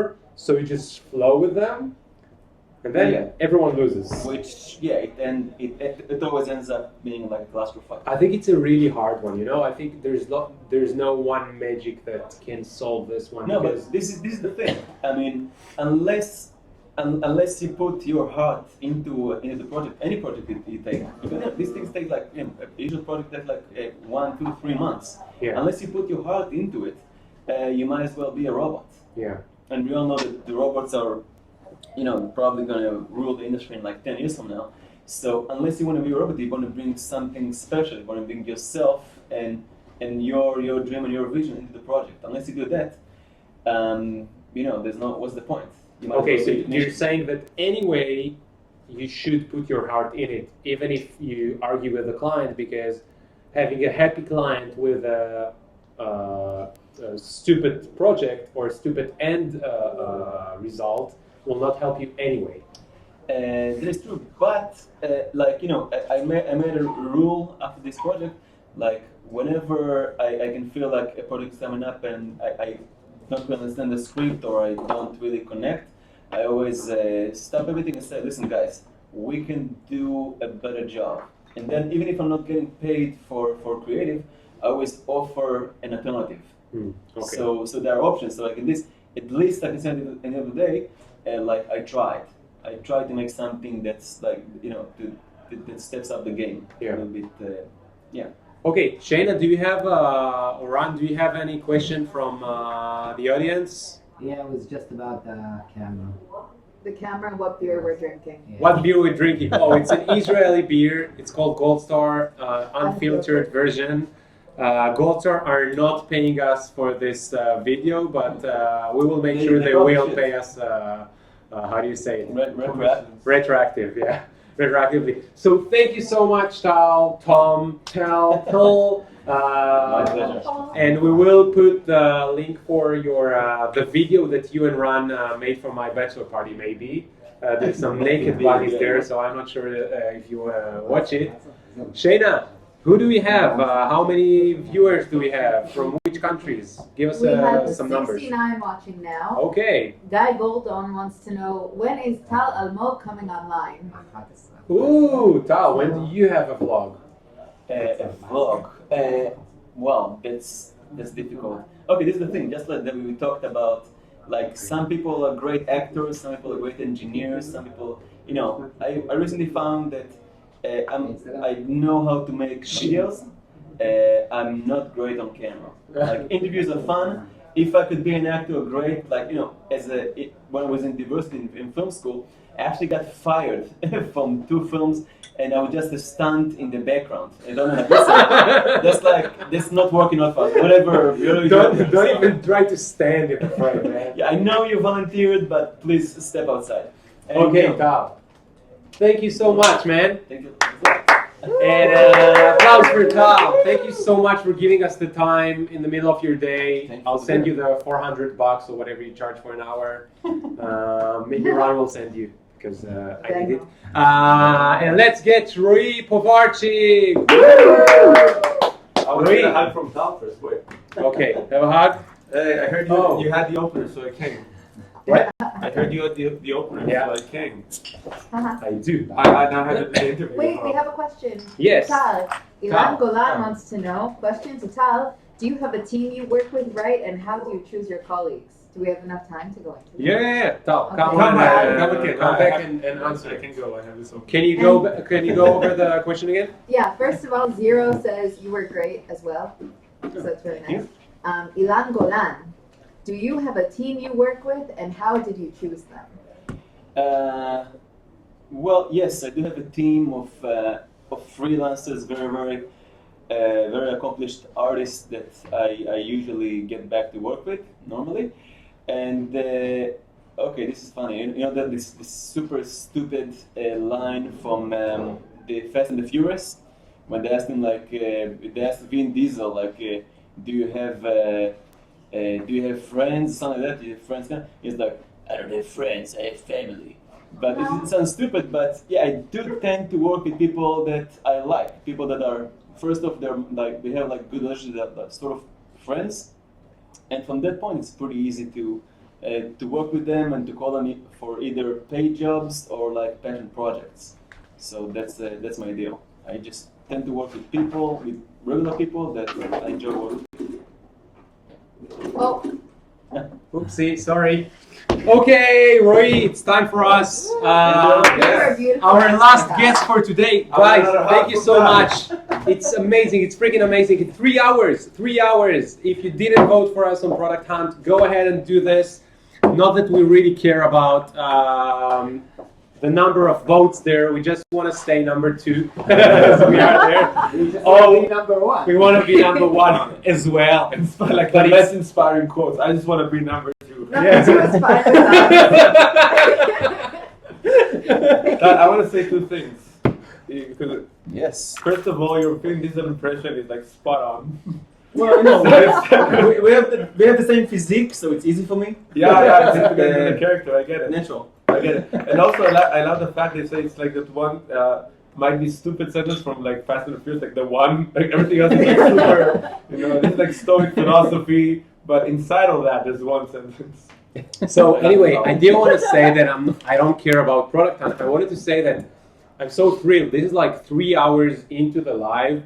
We still have 71 people viewing us. I'm not sure if it's the same people or different people. I know that What would you rather have? What? What would you rather have, the same people or different people? Same people. Yes. For 3 freaking hours. It's amazing. I want someone to binge watch the news. I'm sure Simon is still with us. Simon, if you're there, ping us again and we'll say hi to you because we love you. You're one of our favorites new schoolers ever. You follow us from many years ago, not that many, but on each of our different steps. And I want to welcome Roy Povarchik, What's up? the man and the legend. Let's do Hello, this. how are you? Let's do this again. Don't show the logo though. For guys from Los Angeles, I don't know if you're on, but if you're on, I know it's 8 a.m. or something, or 6 a.m. It's okay to drink beers here because in Tel Aviv this is 6 p.m. and this is beer time already an hour Also, ago. if you're awake, it's okay to drink beer. No? Oh. Yes. In some countries, yes. So today we're launching Prospero for AA. Our friend here is going to talk about Anonymous This is a voters on glamorous Product Hunt. intervention. Yeah, anonymous voters on Product Hunt. Okay. Hey, yeah. Hey, what's up? What's up? Congratulations. Oh on the- man, I see that we don't have this anymore. There's no signal. Okay, we don't need it. We don't need a signal. Great. Yes, 3.5 hours now, running straight. 3 hours running straight. We're here from mornings, from 9 a.m. Started to fix this marathon. Okay. So So some fuckers are sitting at home saying it's just Netflix or YouTube Live. We're binge launching this. That's amazing. yes. Okay, There's great. binge launching. I like your terms. So Do you have an idea why did I call you? No, basically, good, good. is here, come in. Didn't tell who it is. I know. I'm trying to make him embarrassed about it first. Dude, I was born embarrassed. Okay, you were more embarrassed. So, Roy here Yeah. is also a good friend of the New School people, and he's a New Schooler himself because not only he is a great marketer, growth hacker, doing freelance and doing work with his agency, working mainly with startups and medium and big companies, helping food companies sometimes, right? Like banks and whatever. Roy and I have a lot of conversations about both about growth hacking. We used to argue about whether or not you should Snapchat these days. Ron used to Snapchat, so I just he want was to say that what Roy. we're doing is Ran is Snapchatting us. Oh my God! Okay, Yeah. it's fine because no one's gonna watch it because no one is on Snapchat except for Roy and Ron, and they're both here. I'm kidding. So you know my thinking about Snapchat. Yeah. Anyway, so we used to talk about this and about content marketing. And when I build the blog for the New School, when I write content for the New School, a lot of the times this is inspired by things that me and Roy are speaking about. But also, no less important, is that we speak about the business of being a freelance, the business of trying to have a small agency, trying to work with clients, etc. And I want to ask you specifically, now that we got to be serious again, This is about approaching new clients. Okay, what is your strategy to approach new clients? And even before you start this, how do you get new clients, or in your marketing language, leads? You guys call it leads. So my first answer is half awesome, half annoying. I never approach new clients. You never approach new clients? No, basically, I practice what I preach. All our clients are word of mouth or content marketing. I have never been the one out preaching a client, saying, "Hey, we do this." You get those emails probably as well, like, "Hey, we are a digital agency based in Israel. We saw your website." I've never done a lot of LinkedIn messages. LinkedIn messages, emails, India, Russia, they always get those like those. So how come? Like, what do you do to get us streamlining leads? Everything comes from Snapchat. No, it doesn't. Nothing comes from Snapchat ever. No, actually, we had one of my biggest leads came from Snapchat. Really? Yes. Really? Yes. I was, I'm going to say one thing about Snapchat. Tell me this story. I want to know which video did they see. Is it the one where we're naked and That's the one that brings me the most leads. It's a side business I have, though. It's not what we're talking about, but it's pretty successful.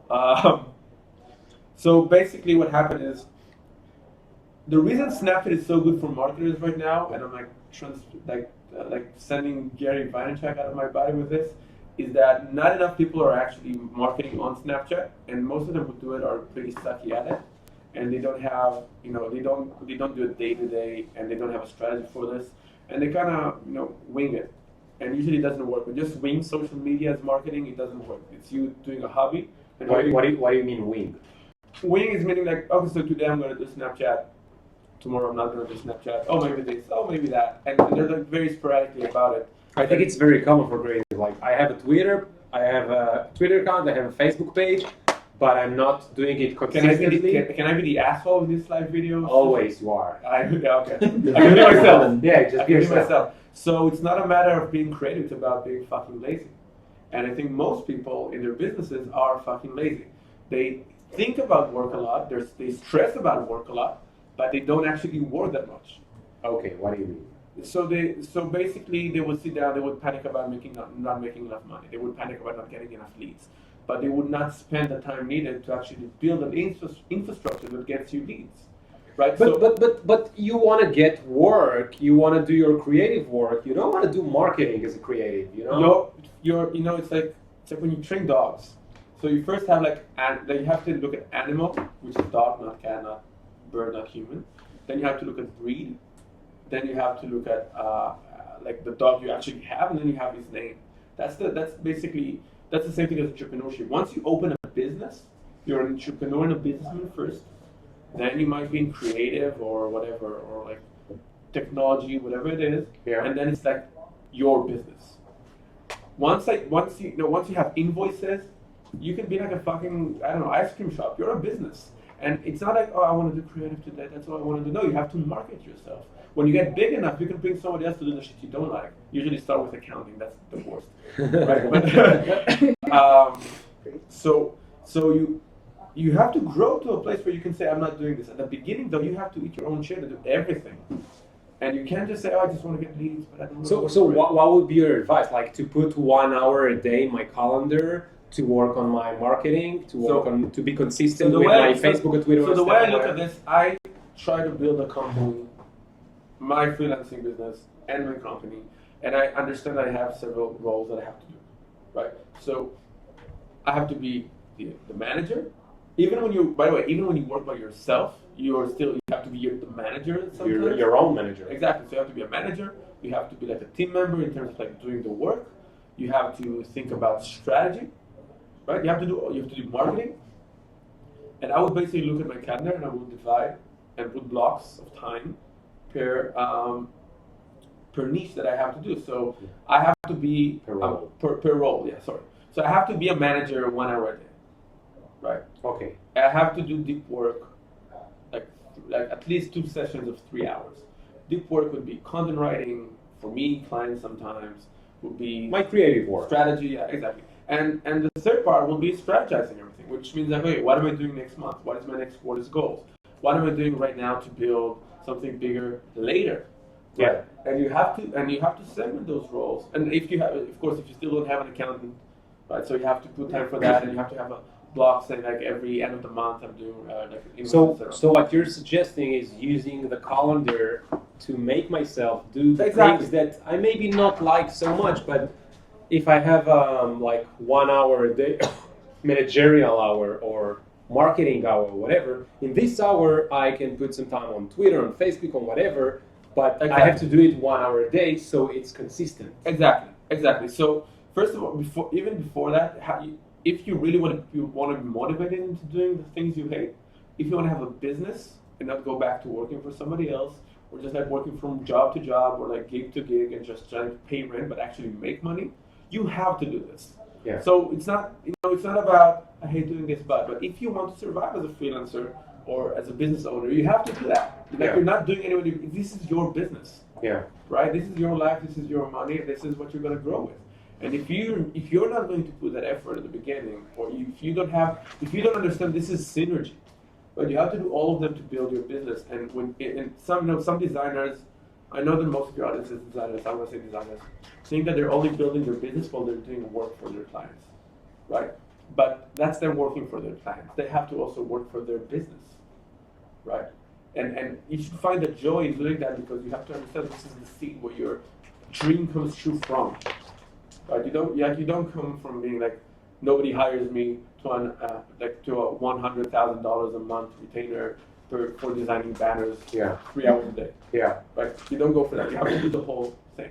I think by the way, if you watch Ran's vlog, you can see it a lot that like in so many episodes he's showing his creative work, but then 1 in every 3 or something he's showing himself thinking about the work, not doing the work, thinking about the work, thinking about the work with client, thinking about the business, like understanding that he will not think about it, the future will be just the same as what's now. And if he thinks about something might grow. Exactly. You always have to analyze what you're doing, what's been working, what hasn't been working, and you have to improve on that. And you need to find time to do that. Right. Sometimes, by the way, you should say if you're fully booked, you should say no to a client so you can have time to think about how you grow this. Right. And you have to think about so one of the biggest mistakes freelancers do is that they think about how many hours a month am I working. Right. And they're trying to fill up the cap of hours. They should be thinking about how much money do I want to make, right? And try to work as less as possible to get that amount of money. Right? Okay, so you're like exactly. Like, I don't want to be fully booked. I want to get X amount of money.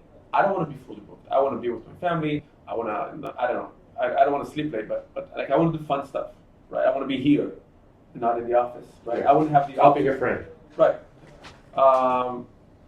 So if you think about it as much as, okay, I have 160 hours a month, how can I fill them with clients? You're doing this wrong because it's not about being busy. It's about being, I don't want to say successful because successful is much more than just money, but it's about being productive and making the amount of money you want to make. Okay. Right. So what are the real things, like the nitty-gritty, the real things that you are doing specifically Okay. that you believe get you new leads in these hours that you So provide let's map for a second the things that I've been doing for marketing, and I'm a solo marketer, right? So like I have an agency, they don't do my marketing, I do everything by myself. Which by the way, this is like a spoiler. When you do quotes and stuff like that, and you have to put in your own image, you feel like an asshole. It's like, oh, I said this, and then you like do the inspirational quote, you have like your own image behind it, you know, the Gary Vee shit or Chris Covey and all those, and you feel like an idiot because they're like, oh, I'm smart. This was good.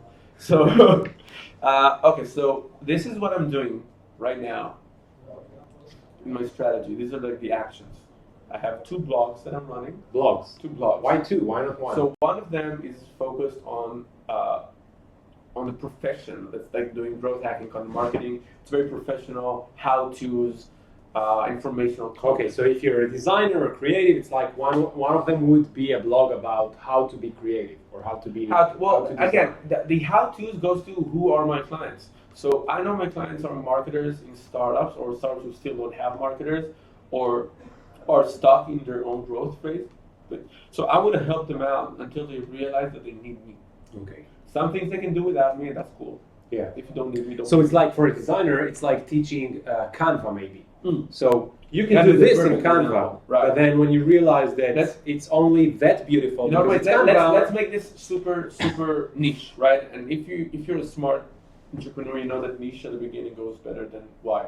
So let's say that I'm a designer working with Instagram Instagram talent. talents, yeah. And I want to teach them how to do better images for Instagram and increase engagement on Instagram using really beautiful images. Okay. Right. So I can teach people, you know, there's so many basics and so many design methods. You can teach somebody how to do it well, from grids to, you know, how to look at blocks of content, etc. And eventually when somebody will say, okay, wait, that's nice, I've been doing it. But you teach them, and then you're afraid, hey, if I teach them how to do it, they don't need me. So first of all, if they don't need you, that's fine. Because, you know, I come from working with musicians. And I remember that musicians were always afraid that somebody's going to listen to somebody else's music. And they kind of try to hide other people in their own, like, I don't want to do a show with him because the audience would go to, like, would love them more. And I said, when somebody buys a CD and they're like, crawling through the record store, right? So they see Leonard Cohen, they see Bob Dylan, they see Tom Waits, they see Nick Cave, and they see you, right? You have that's your competition. And if you're going to pick somebody else because it was better for them, then you lose either way. You just have to be the best that you can be. If I can do everything you're doing as a professional by myself and have the audacity, the capacity to do that, the energy, the talent, then I really don't have to pay you, and that's okay. Yeah. You're after the clients who really need you, and you can make an impact in their lives, right? And an impact can be financial, it can be time, etc. So the professional blog is the more information you give to someone, right? The more they know you know what you do. The reason content marketing works for me as a lead generator is because people say, okay, wait, I had this problem. He was talking about how he solved it. This was very smart. I actually tried this and it worked for me. He probably knows a lot more things that could have helped me. Yeah. One of our new clients, by the way, was somebody I helped with a Twitter advice 2.5 years ago. Right, and they now just got funded and everything. I said, listen, I've been waiting for 2.5 years to work with you because the one Twitter advice that you gave me got me like from 500 followers to like 35,000 followers like in a year. So I think what you're talking about in general is the fact that teaching others helps you, because if what you teach them is enough for them, anyway, they are not going to be a good client for you. Exactly. But if it's not enough for them, they see you as an authority because you taught them. And when you teach them A, it means that you probably know B, C, D, E, Exactly. that you could also do for them. And also, when you teach them, they try to do it themselves. And then, usually most of the cases, also with designers, with copywriters, with developers, I don't know, but Your clients a lot of our our creatives that coming from for the new school, we see that they try to do it themselves. You teach them, or they saw in another blog how to do that themselves, and then they see, oh, it's not that easy, okay? Right. Or for design, it's really funny. Like, you can try and work with Wix or one of the website builders, okay? Right. And then you realize, hey, I can build my website myself, but it looks shit. Exactly. So now maybe I need this designer to help me. So you know what? I'm gonna very simple example. If you go to my Instagram account right now, Instagram.com/RoyPovar. See what I did there? Yeah. So you can easily see that my designs are okay, but if you're a designer, you can spot on other shit. Yeah. Because currently I'm doing it myself. I can do an okay work, but if you're a designer, you're gonna call right through it, right? So let's go recap on like how many things I'm doing for marketing to understand Yeah. how I get. So I have the professional blog. I'm trying to do once a week, like a blog post once a week. My blog posts are like 2,000 words long, right? It's not like 500 words, it's like 2,000 words long. Then I have a blog called The Journey, which basically when I was now on my, I'm opening a new agency right now. We're going through the branding phase, through everything. I also have a side project called Humans of Startup Nation. I have a few different projects that I'm doing. And I decided to document my entrepreneurial way through that blog. This is more like an entrepreneurial diary. This is like a very personal diary of like the process that I'm doing personally, professionally. And do you think that brings you leads as well? Yeah. So again, I don't write content if I don't think it has. I don't share content if I don't think it has value. So I'm not gonna say I woke up today and I drink coffee. That's why I'm awesome, because it doesn't give value. Yeah. Right. We don't care, and we And drink coffee as well. Yeah, and like nobody Everyone cares. drinks coffee. Nobody cares. But if I think that I found something that either other people are struggling with as well, and they can relate, or if I find a method other people can leverage. So right now, I want to be, you know, that if somebody looks it up right now, I want them to proof and see how it's done. So I'm doing this thing called the Daily Stoic. I like Stoic, like from Stoic philosophy. I got into it like in the mid 2016, going more heavily into this right now. And I've been listening to a new audiobook by Ryan Holiday, who's one of the biggest marketers for American apparel at the time. Yeah. He's like a huge marketer. All marketers are liars. All marketers are liars. Trust me, I'm lying. All those, yeah. So, and he's like really into Stoic philosophy, and he created this audiobook, which is called like a Stoic a day, which you get like a 2-minute lesson every day from the Stoic philosophy. Okay. I read meditations. I read like the letters from Seneca. I read like the enemy. What is it like? So basically, he's once a day he gives you like something from the Stoic philosophy. It's just a lesson. Now the thing is that you don't remember lessons as you go. I actually listen once a day. You never remember anything, right? So I decided I have to do something that will give me more value, so I can actually remember. So I started doing this Instagram quote which is called like #the Daily Stoic, which I basically take a lesson that I've learned. I summarize it like an inspirational post based on that, and then and that's how I do it, and then I send it out. Now, if you don't know about Stoic philosophy, it's about self-improvement. It's about it's very practical, right? And how to improve yourself and overcome obstacles. So a lot of entrepreneurs, it resonates with a lot of entrepreneurs. You can see that a lot of the Steve Jobs quotes are like from there, right? Say no to a million things, blah blah blah. So the second I found out this was like really helping me in the business side, I took it up a notch and started posting it to Instagram. Okay. And just today, like literally 4 hours before coming in, I sent the first email saying, hey, meet this project that I'm doing. You can follow this to this hashtag, and I'm also not doing one like on Instagram Live and Snapchat once a day. So you have 2 blogs. 2 blogs: Instagram Live and Instagram images. Snapchat. Oh my God, this Wait. is so much work. Wait, Facebook Live, right? We're doing one Facebook tomorrow. Live. We're doing one tomorrow. Right. So I'm going to do the marketing the whole way through. So we have doing a Facebook Live, regular Facebook shit. We don't have a Facebook page though. We're managing Twitter account, 2 newsletters. This is too much work, man. What do you advise for someone who's not that into these things? Okay, because this is like too much work. I'm being honest. Call your last 10 good clients, right? Call your last 10 good clients, assuming you had 10 good clients. Or If 5, not whatever 8, you have. 5, yeah. Whatever you have, right? Or even, clients, people who are not your clients, but would be ideally your clients. Okay. And Call them and ask them, hey, what do you do on social media day to day? Like, what do you follow? What are your biggest problems and challenges in design or like in day-to-day design work? Yeah. What are your biggest obstacles? What would be the magic pill that you would want to have? Okay. Right? to kind of unblock that challenge that you have. So you're kind of asking your clients, where are you hanging out, man? Exactly. And then take all that information and you reverse engineer it, and you basically have to be just where they are. Okay. The secret, by the So way. if they all said Twitter, just be on Twitter. If they all said Facebook, just be on Facebook. If they all said Snapchat, they will never say it. So Exactly. it won't happen. I don't know where you spend it. Just So Charlie the Brown story videos. is that Morgan Brown, co-founder of GrowthHackers.com, Yeah. we That's a real story. yeah, this is a real story. Okay, so Morgan Brown. We became friends through Snapchat because there were 5 marketers at the time. Elad Fold was not there yet, so it was like not 6, it was 5. Elad is one of the top Snapchatters in like marketing, I think. And basically we started talking through Snapchat, and he did this thing where he just promoted like 5 marketers a day, people he thinks people should know, and he Snapchat my Snap code, and I got 200 followers like in 30 minutes, and I still get 10 people. Forget about Snapchat, man. Come on. Okay. What about you never talked about speaking events? What about speaking events? Okay, so speaking events.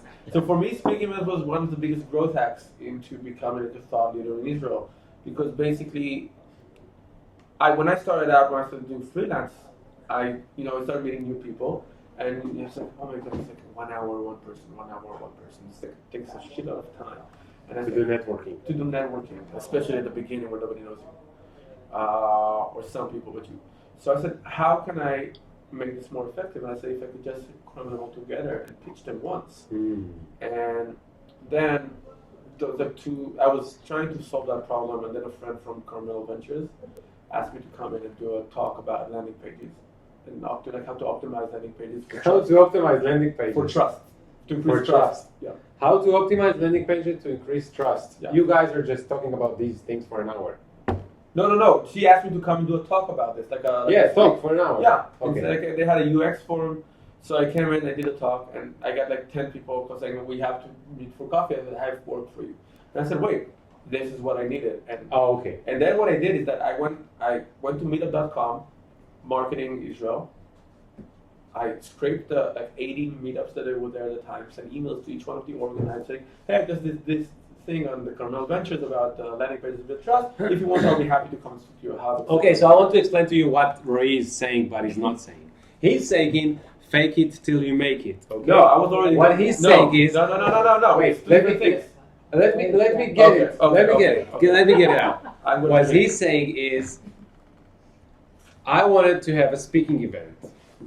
A person approached me to have a speaking event. No, I wanted to include more people in the speaking event. Just a second. Okay. Just a second. Let me have my Do your thing. my Do your way. thing. This is your life. I had 3 beers. It's my way now. So let me have. If I have a speaking event, why wouldn't I just let everyone join the speaking event, and it will be a bigger speaking event? Okay. This is totally not what I was saying. Oh gosh. So what were you saying? So what I was saying is that while I was wondering how I can meet more people at the same time, Yeah. and like make this more productive, non-related, a friend from Carmel Ventures had this event, 20, 30 people, Yeah. and she said, come speak there. Yeah. And I did the talk. Yeah. 10 people out of that talk wanted to work with me. Yeah. And then they asked me, I said, wait, giving talks like I did yesterday, 30 people at one time, that's my answer. Yeah. And that's how I thought that speaking events would be a great growth hack to meet a lot of people in a short amount of time. And then I thought, how do I get a lot of events really fast? And that's where I thought about meetup.com. It's like 80 communities that just need more people to speak. I have one really good talk that I know has really good feedback. I'm just going to pitch that talk. Okay. And I'm going to book everyone. And I did about like 60 or 80 talks like in, I don't know, like 6 months. Yeah, until I told you should stop talking. No, that was a year later, which was like doubling 4 times. Okay, You but, saved my life, do by the way. you Yeah. recommend speaking events? That's what I'm asking. Do you recommend speaking If you have events? if you have good charisma, if you don't have fear of stage fright. Right. Yeah, Stage fright? Yeah. Like you see a stage and you just get scared. Not like being on it. Ooh, stage! Not like you go to concerts and you're like, I can't stand next to that thing. Only one spot. So if you feel like you have the energy for this, that listen, you know what? I'm gonna say this for every marketing channel. You have to make sure that your energy fits the level. Your energy level has to fit the marketing channel that you use. Okay, that's the best. Okay, advice. because So that's the best if you advice. don't have, if you speak like this and you don't really want to talk, don't do video, don't do talks, don't do podcasts, Don't right? do vlogs. Yeah. But if you are not scared of standing in front of the audience, if you're not scared of looking like an asshole in front of an audience, like obviously, right? This is like this guy. So, right? So you can do it. So if you're a great writer, try and work more with written content. If you're a great photographer, Instagram, work with your strengths and match the energy level. Because also, if you're good at something but you're not into it, you're not going to be able to do it in the long run. So I want to go. I want to say it again because this is the best tip ever, I think. And so what it means is that you will hear people saying that Twitter is just shit. You'll hear other people saying that Facebook is the shit, Instagram is the shit, Snapchat is the shit. Well, it is shit. You'll hear people saying blogs are the shit, speaking events are the shit. Well, it's all one big shit. Well, okay, it's all working, it's all good, but you also have to be consistent. If you're not consistent, it means that you're just going and coming and no one is following you, because to follow you, you have to be consistent. So forget about what is the shit. Choose a channel that fits your, what did you say, level of energy level, and strength. fits your strength, fit your character, and your go audience. there. But Roy asks you, and I ask you too, please be consistent, okay? On that specific channel, be consistent. Okay, I want to try two things. Okay. One of them is something that I'm working on right now, and I think it's really helpful for every designer who has to do self-branding. Designer who has to do self-branding. Yeah, I can say every entrepreneur, every person needs to do self-branding, but let's stay niche, right? So designers. This is like a blog post that I'm working on. This is a method I think can really help people who are trying to brand themselves. Like, this is a template that even if you don't know marketing, if you don't want to do it, following these rules, you can Listen, I'm all ears. I'm all ears. You can go buy my ahead. course at 9. Okay, Go ahead. So, what we've been doing recently is that you need to think about your marketing in 3 levels: daily, weekly, right, and Monthly. you know this. So you're all over this. This is good. So what I try to do is that I try to build hooks based on time. I'm going to explain for a second. So you can't always be creative, and it's a lot of energy to think about what am I going to do next, what am I going to do next. Right. So what I try and create is I try to create rituals, right, that happens daily, weekly, and monthly. Okay. So for example, on Instagram Live or Snapchat or whatever, I'm going to find 2 or 3 events that I have daily that's a no-brainer for me to document. So for me, it could be the walking down to my office and saying, hey guys, good morning, hey Snapchat, good morning. It's a crazy day, I have this and this meeting. For Ran vlog is the coffee. It always takes a shit of coffee because it's a no-brainer. Okay, so you have to have those things that you know that you can do daily. That you can either It's like effortless. It's either effortless, you can pre-schedule it maybe. Okay. Right. So for example, taking the daily stoic, I can if I want to be super smart about this, I can take 1 day a month and just plan 30 of them. And that's a day, like the daily stoic is a daily routine. It's very easy for me to get that piece of content, and I will have one thing on Instagram every day. Yeah. And then you have to think about things that are weekly routines. It's a weekly hook, like a newsletter, like a curated newsletter, or you just saying, hey everyone, how are you doing? This is my top content from Snapchat or from Instagram or from whatever, right? From this week, this is my favorite quote, and you build like a weekly anchor. And then you do the same thing monthly, right? And then you know that even if you don't have any like creative bone in your body to do something on social, you already have those hooks, you just have to fill those spots. Okay. And this builds like this comes with consistency built in, because first of all, you don't have to do all channels. Yeah. Right. I have to do them because I'm doing marketing, and No, we just decided that you only have to do one channel.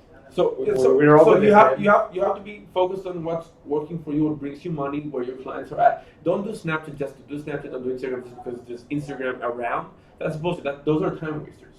You asked me about leads from Snapchat. If I was not getting leads or anything from Snapchat, I would not be doing Snapchat. Yeah.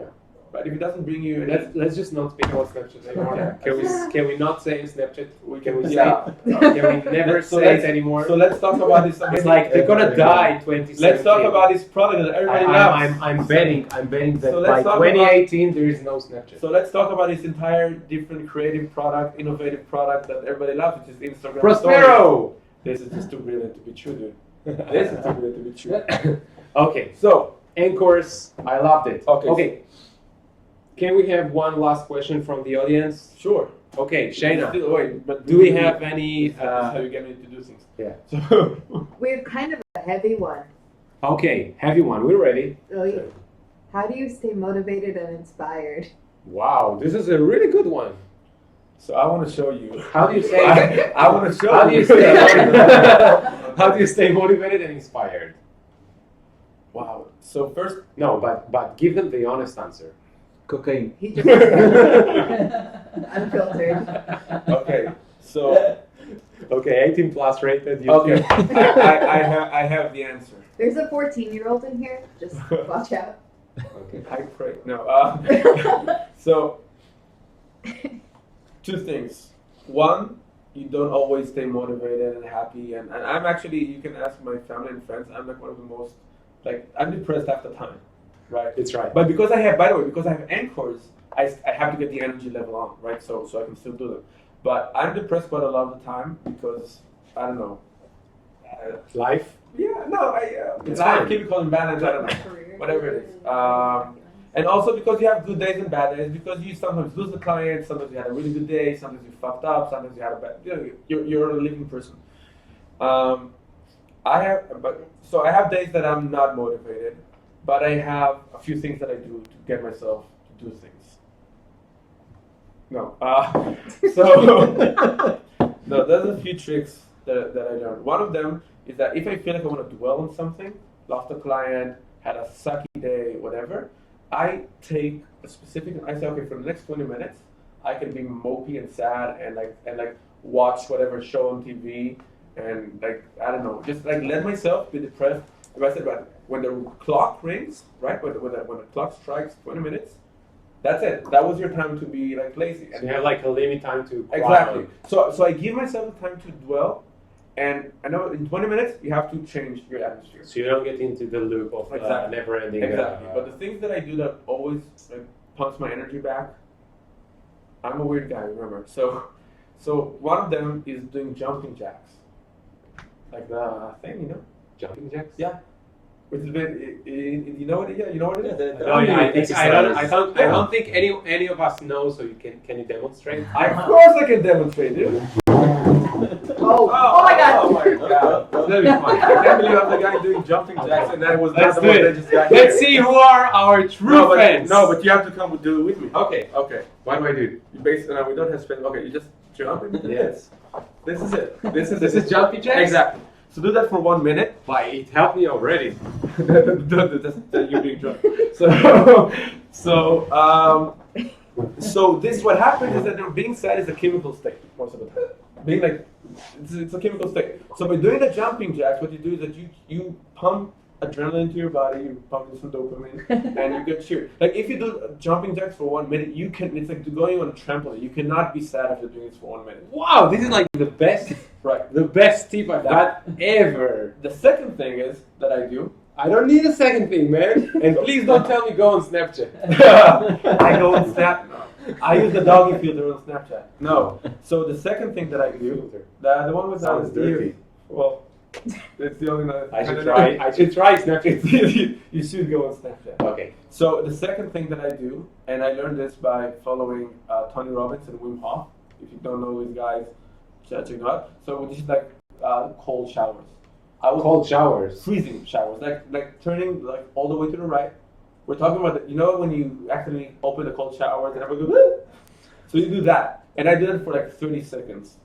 I meditate while doing it, Oh, this is like this. You're evil. Okay, No. guys, listen. No, basically just concentrate This is on like your too breath. much information. No, you just concentrate on your breath as you take the cold shower, and you see first of all you're not as cold as you thought. I do it every day, but I don't do it because I want to stay motivated. I do it because a Russian guy, like 20 years ago when I was a child, he told me, I asked him, how come we used to have like, how do you go, a big immigration from Russia in the 90s?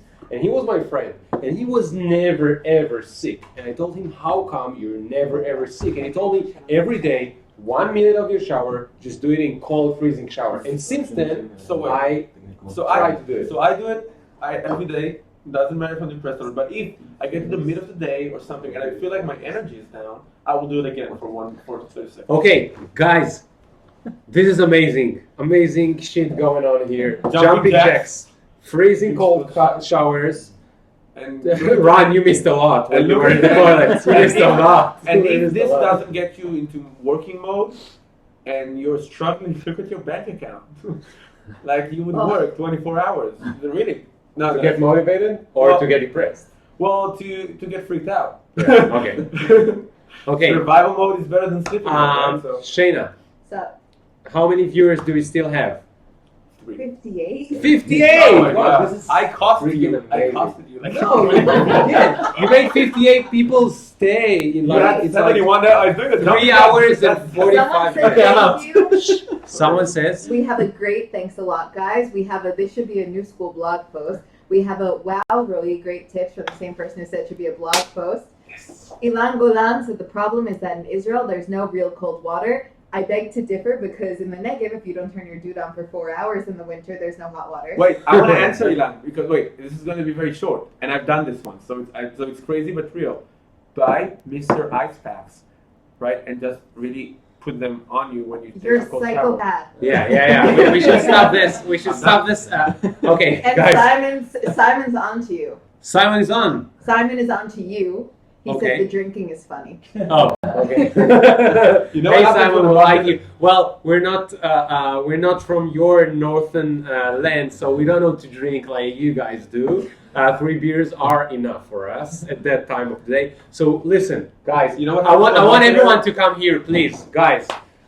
This is like the last 2 minutes of the show. We thank you so much for being here. Ayal, come over. You know This what? was a who's gonna- long Who's gonna day. click stop streaming? No one will I ever. know. They'll just leave. They'll just leave. Just let them leave. We don't stop, guys. We do not stop the show until the last one leaves. So now we have like 49, 47. Guys, we stay here. Bye guys. Thank you Bye, guys. so Thank you much. Go to. And- I can say it. I can pitch them. Go to Product Hunt right now and support them. Yes. Go Prospero. All right, thanks Bye, guys. guys.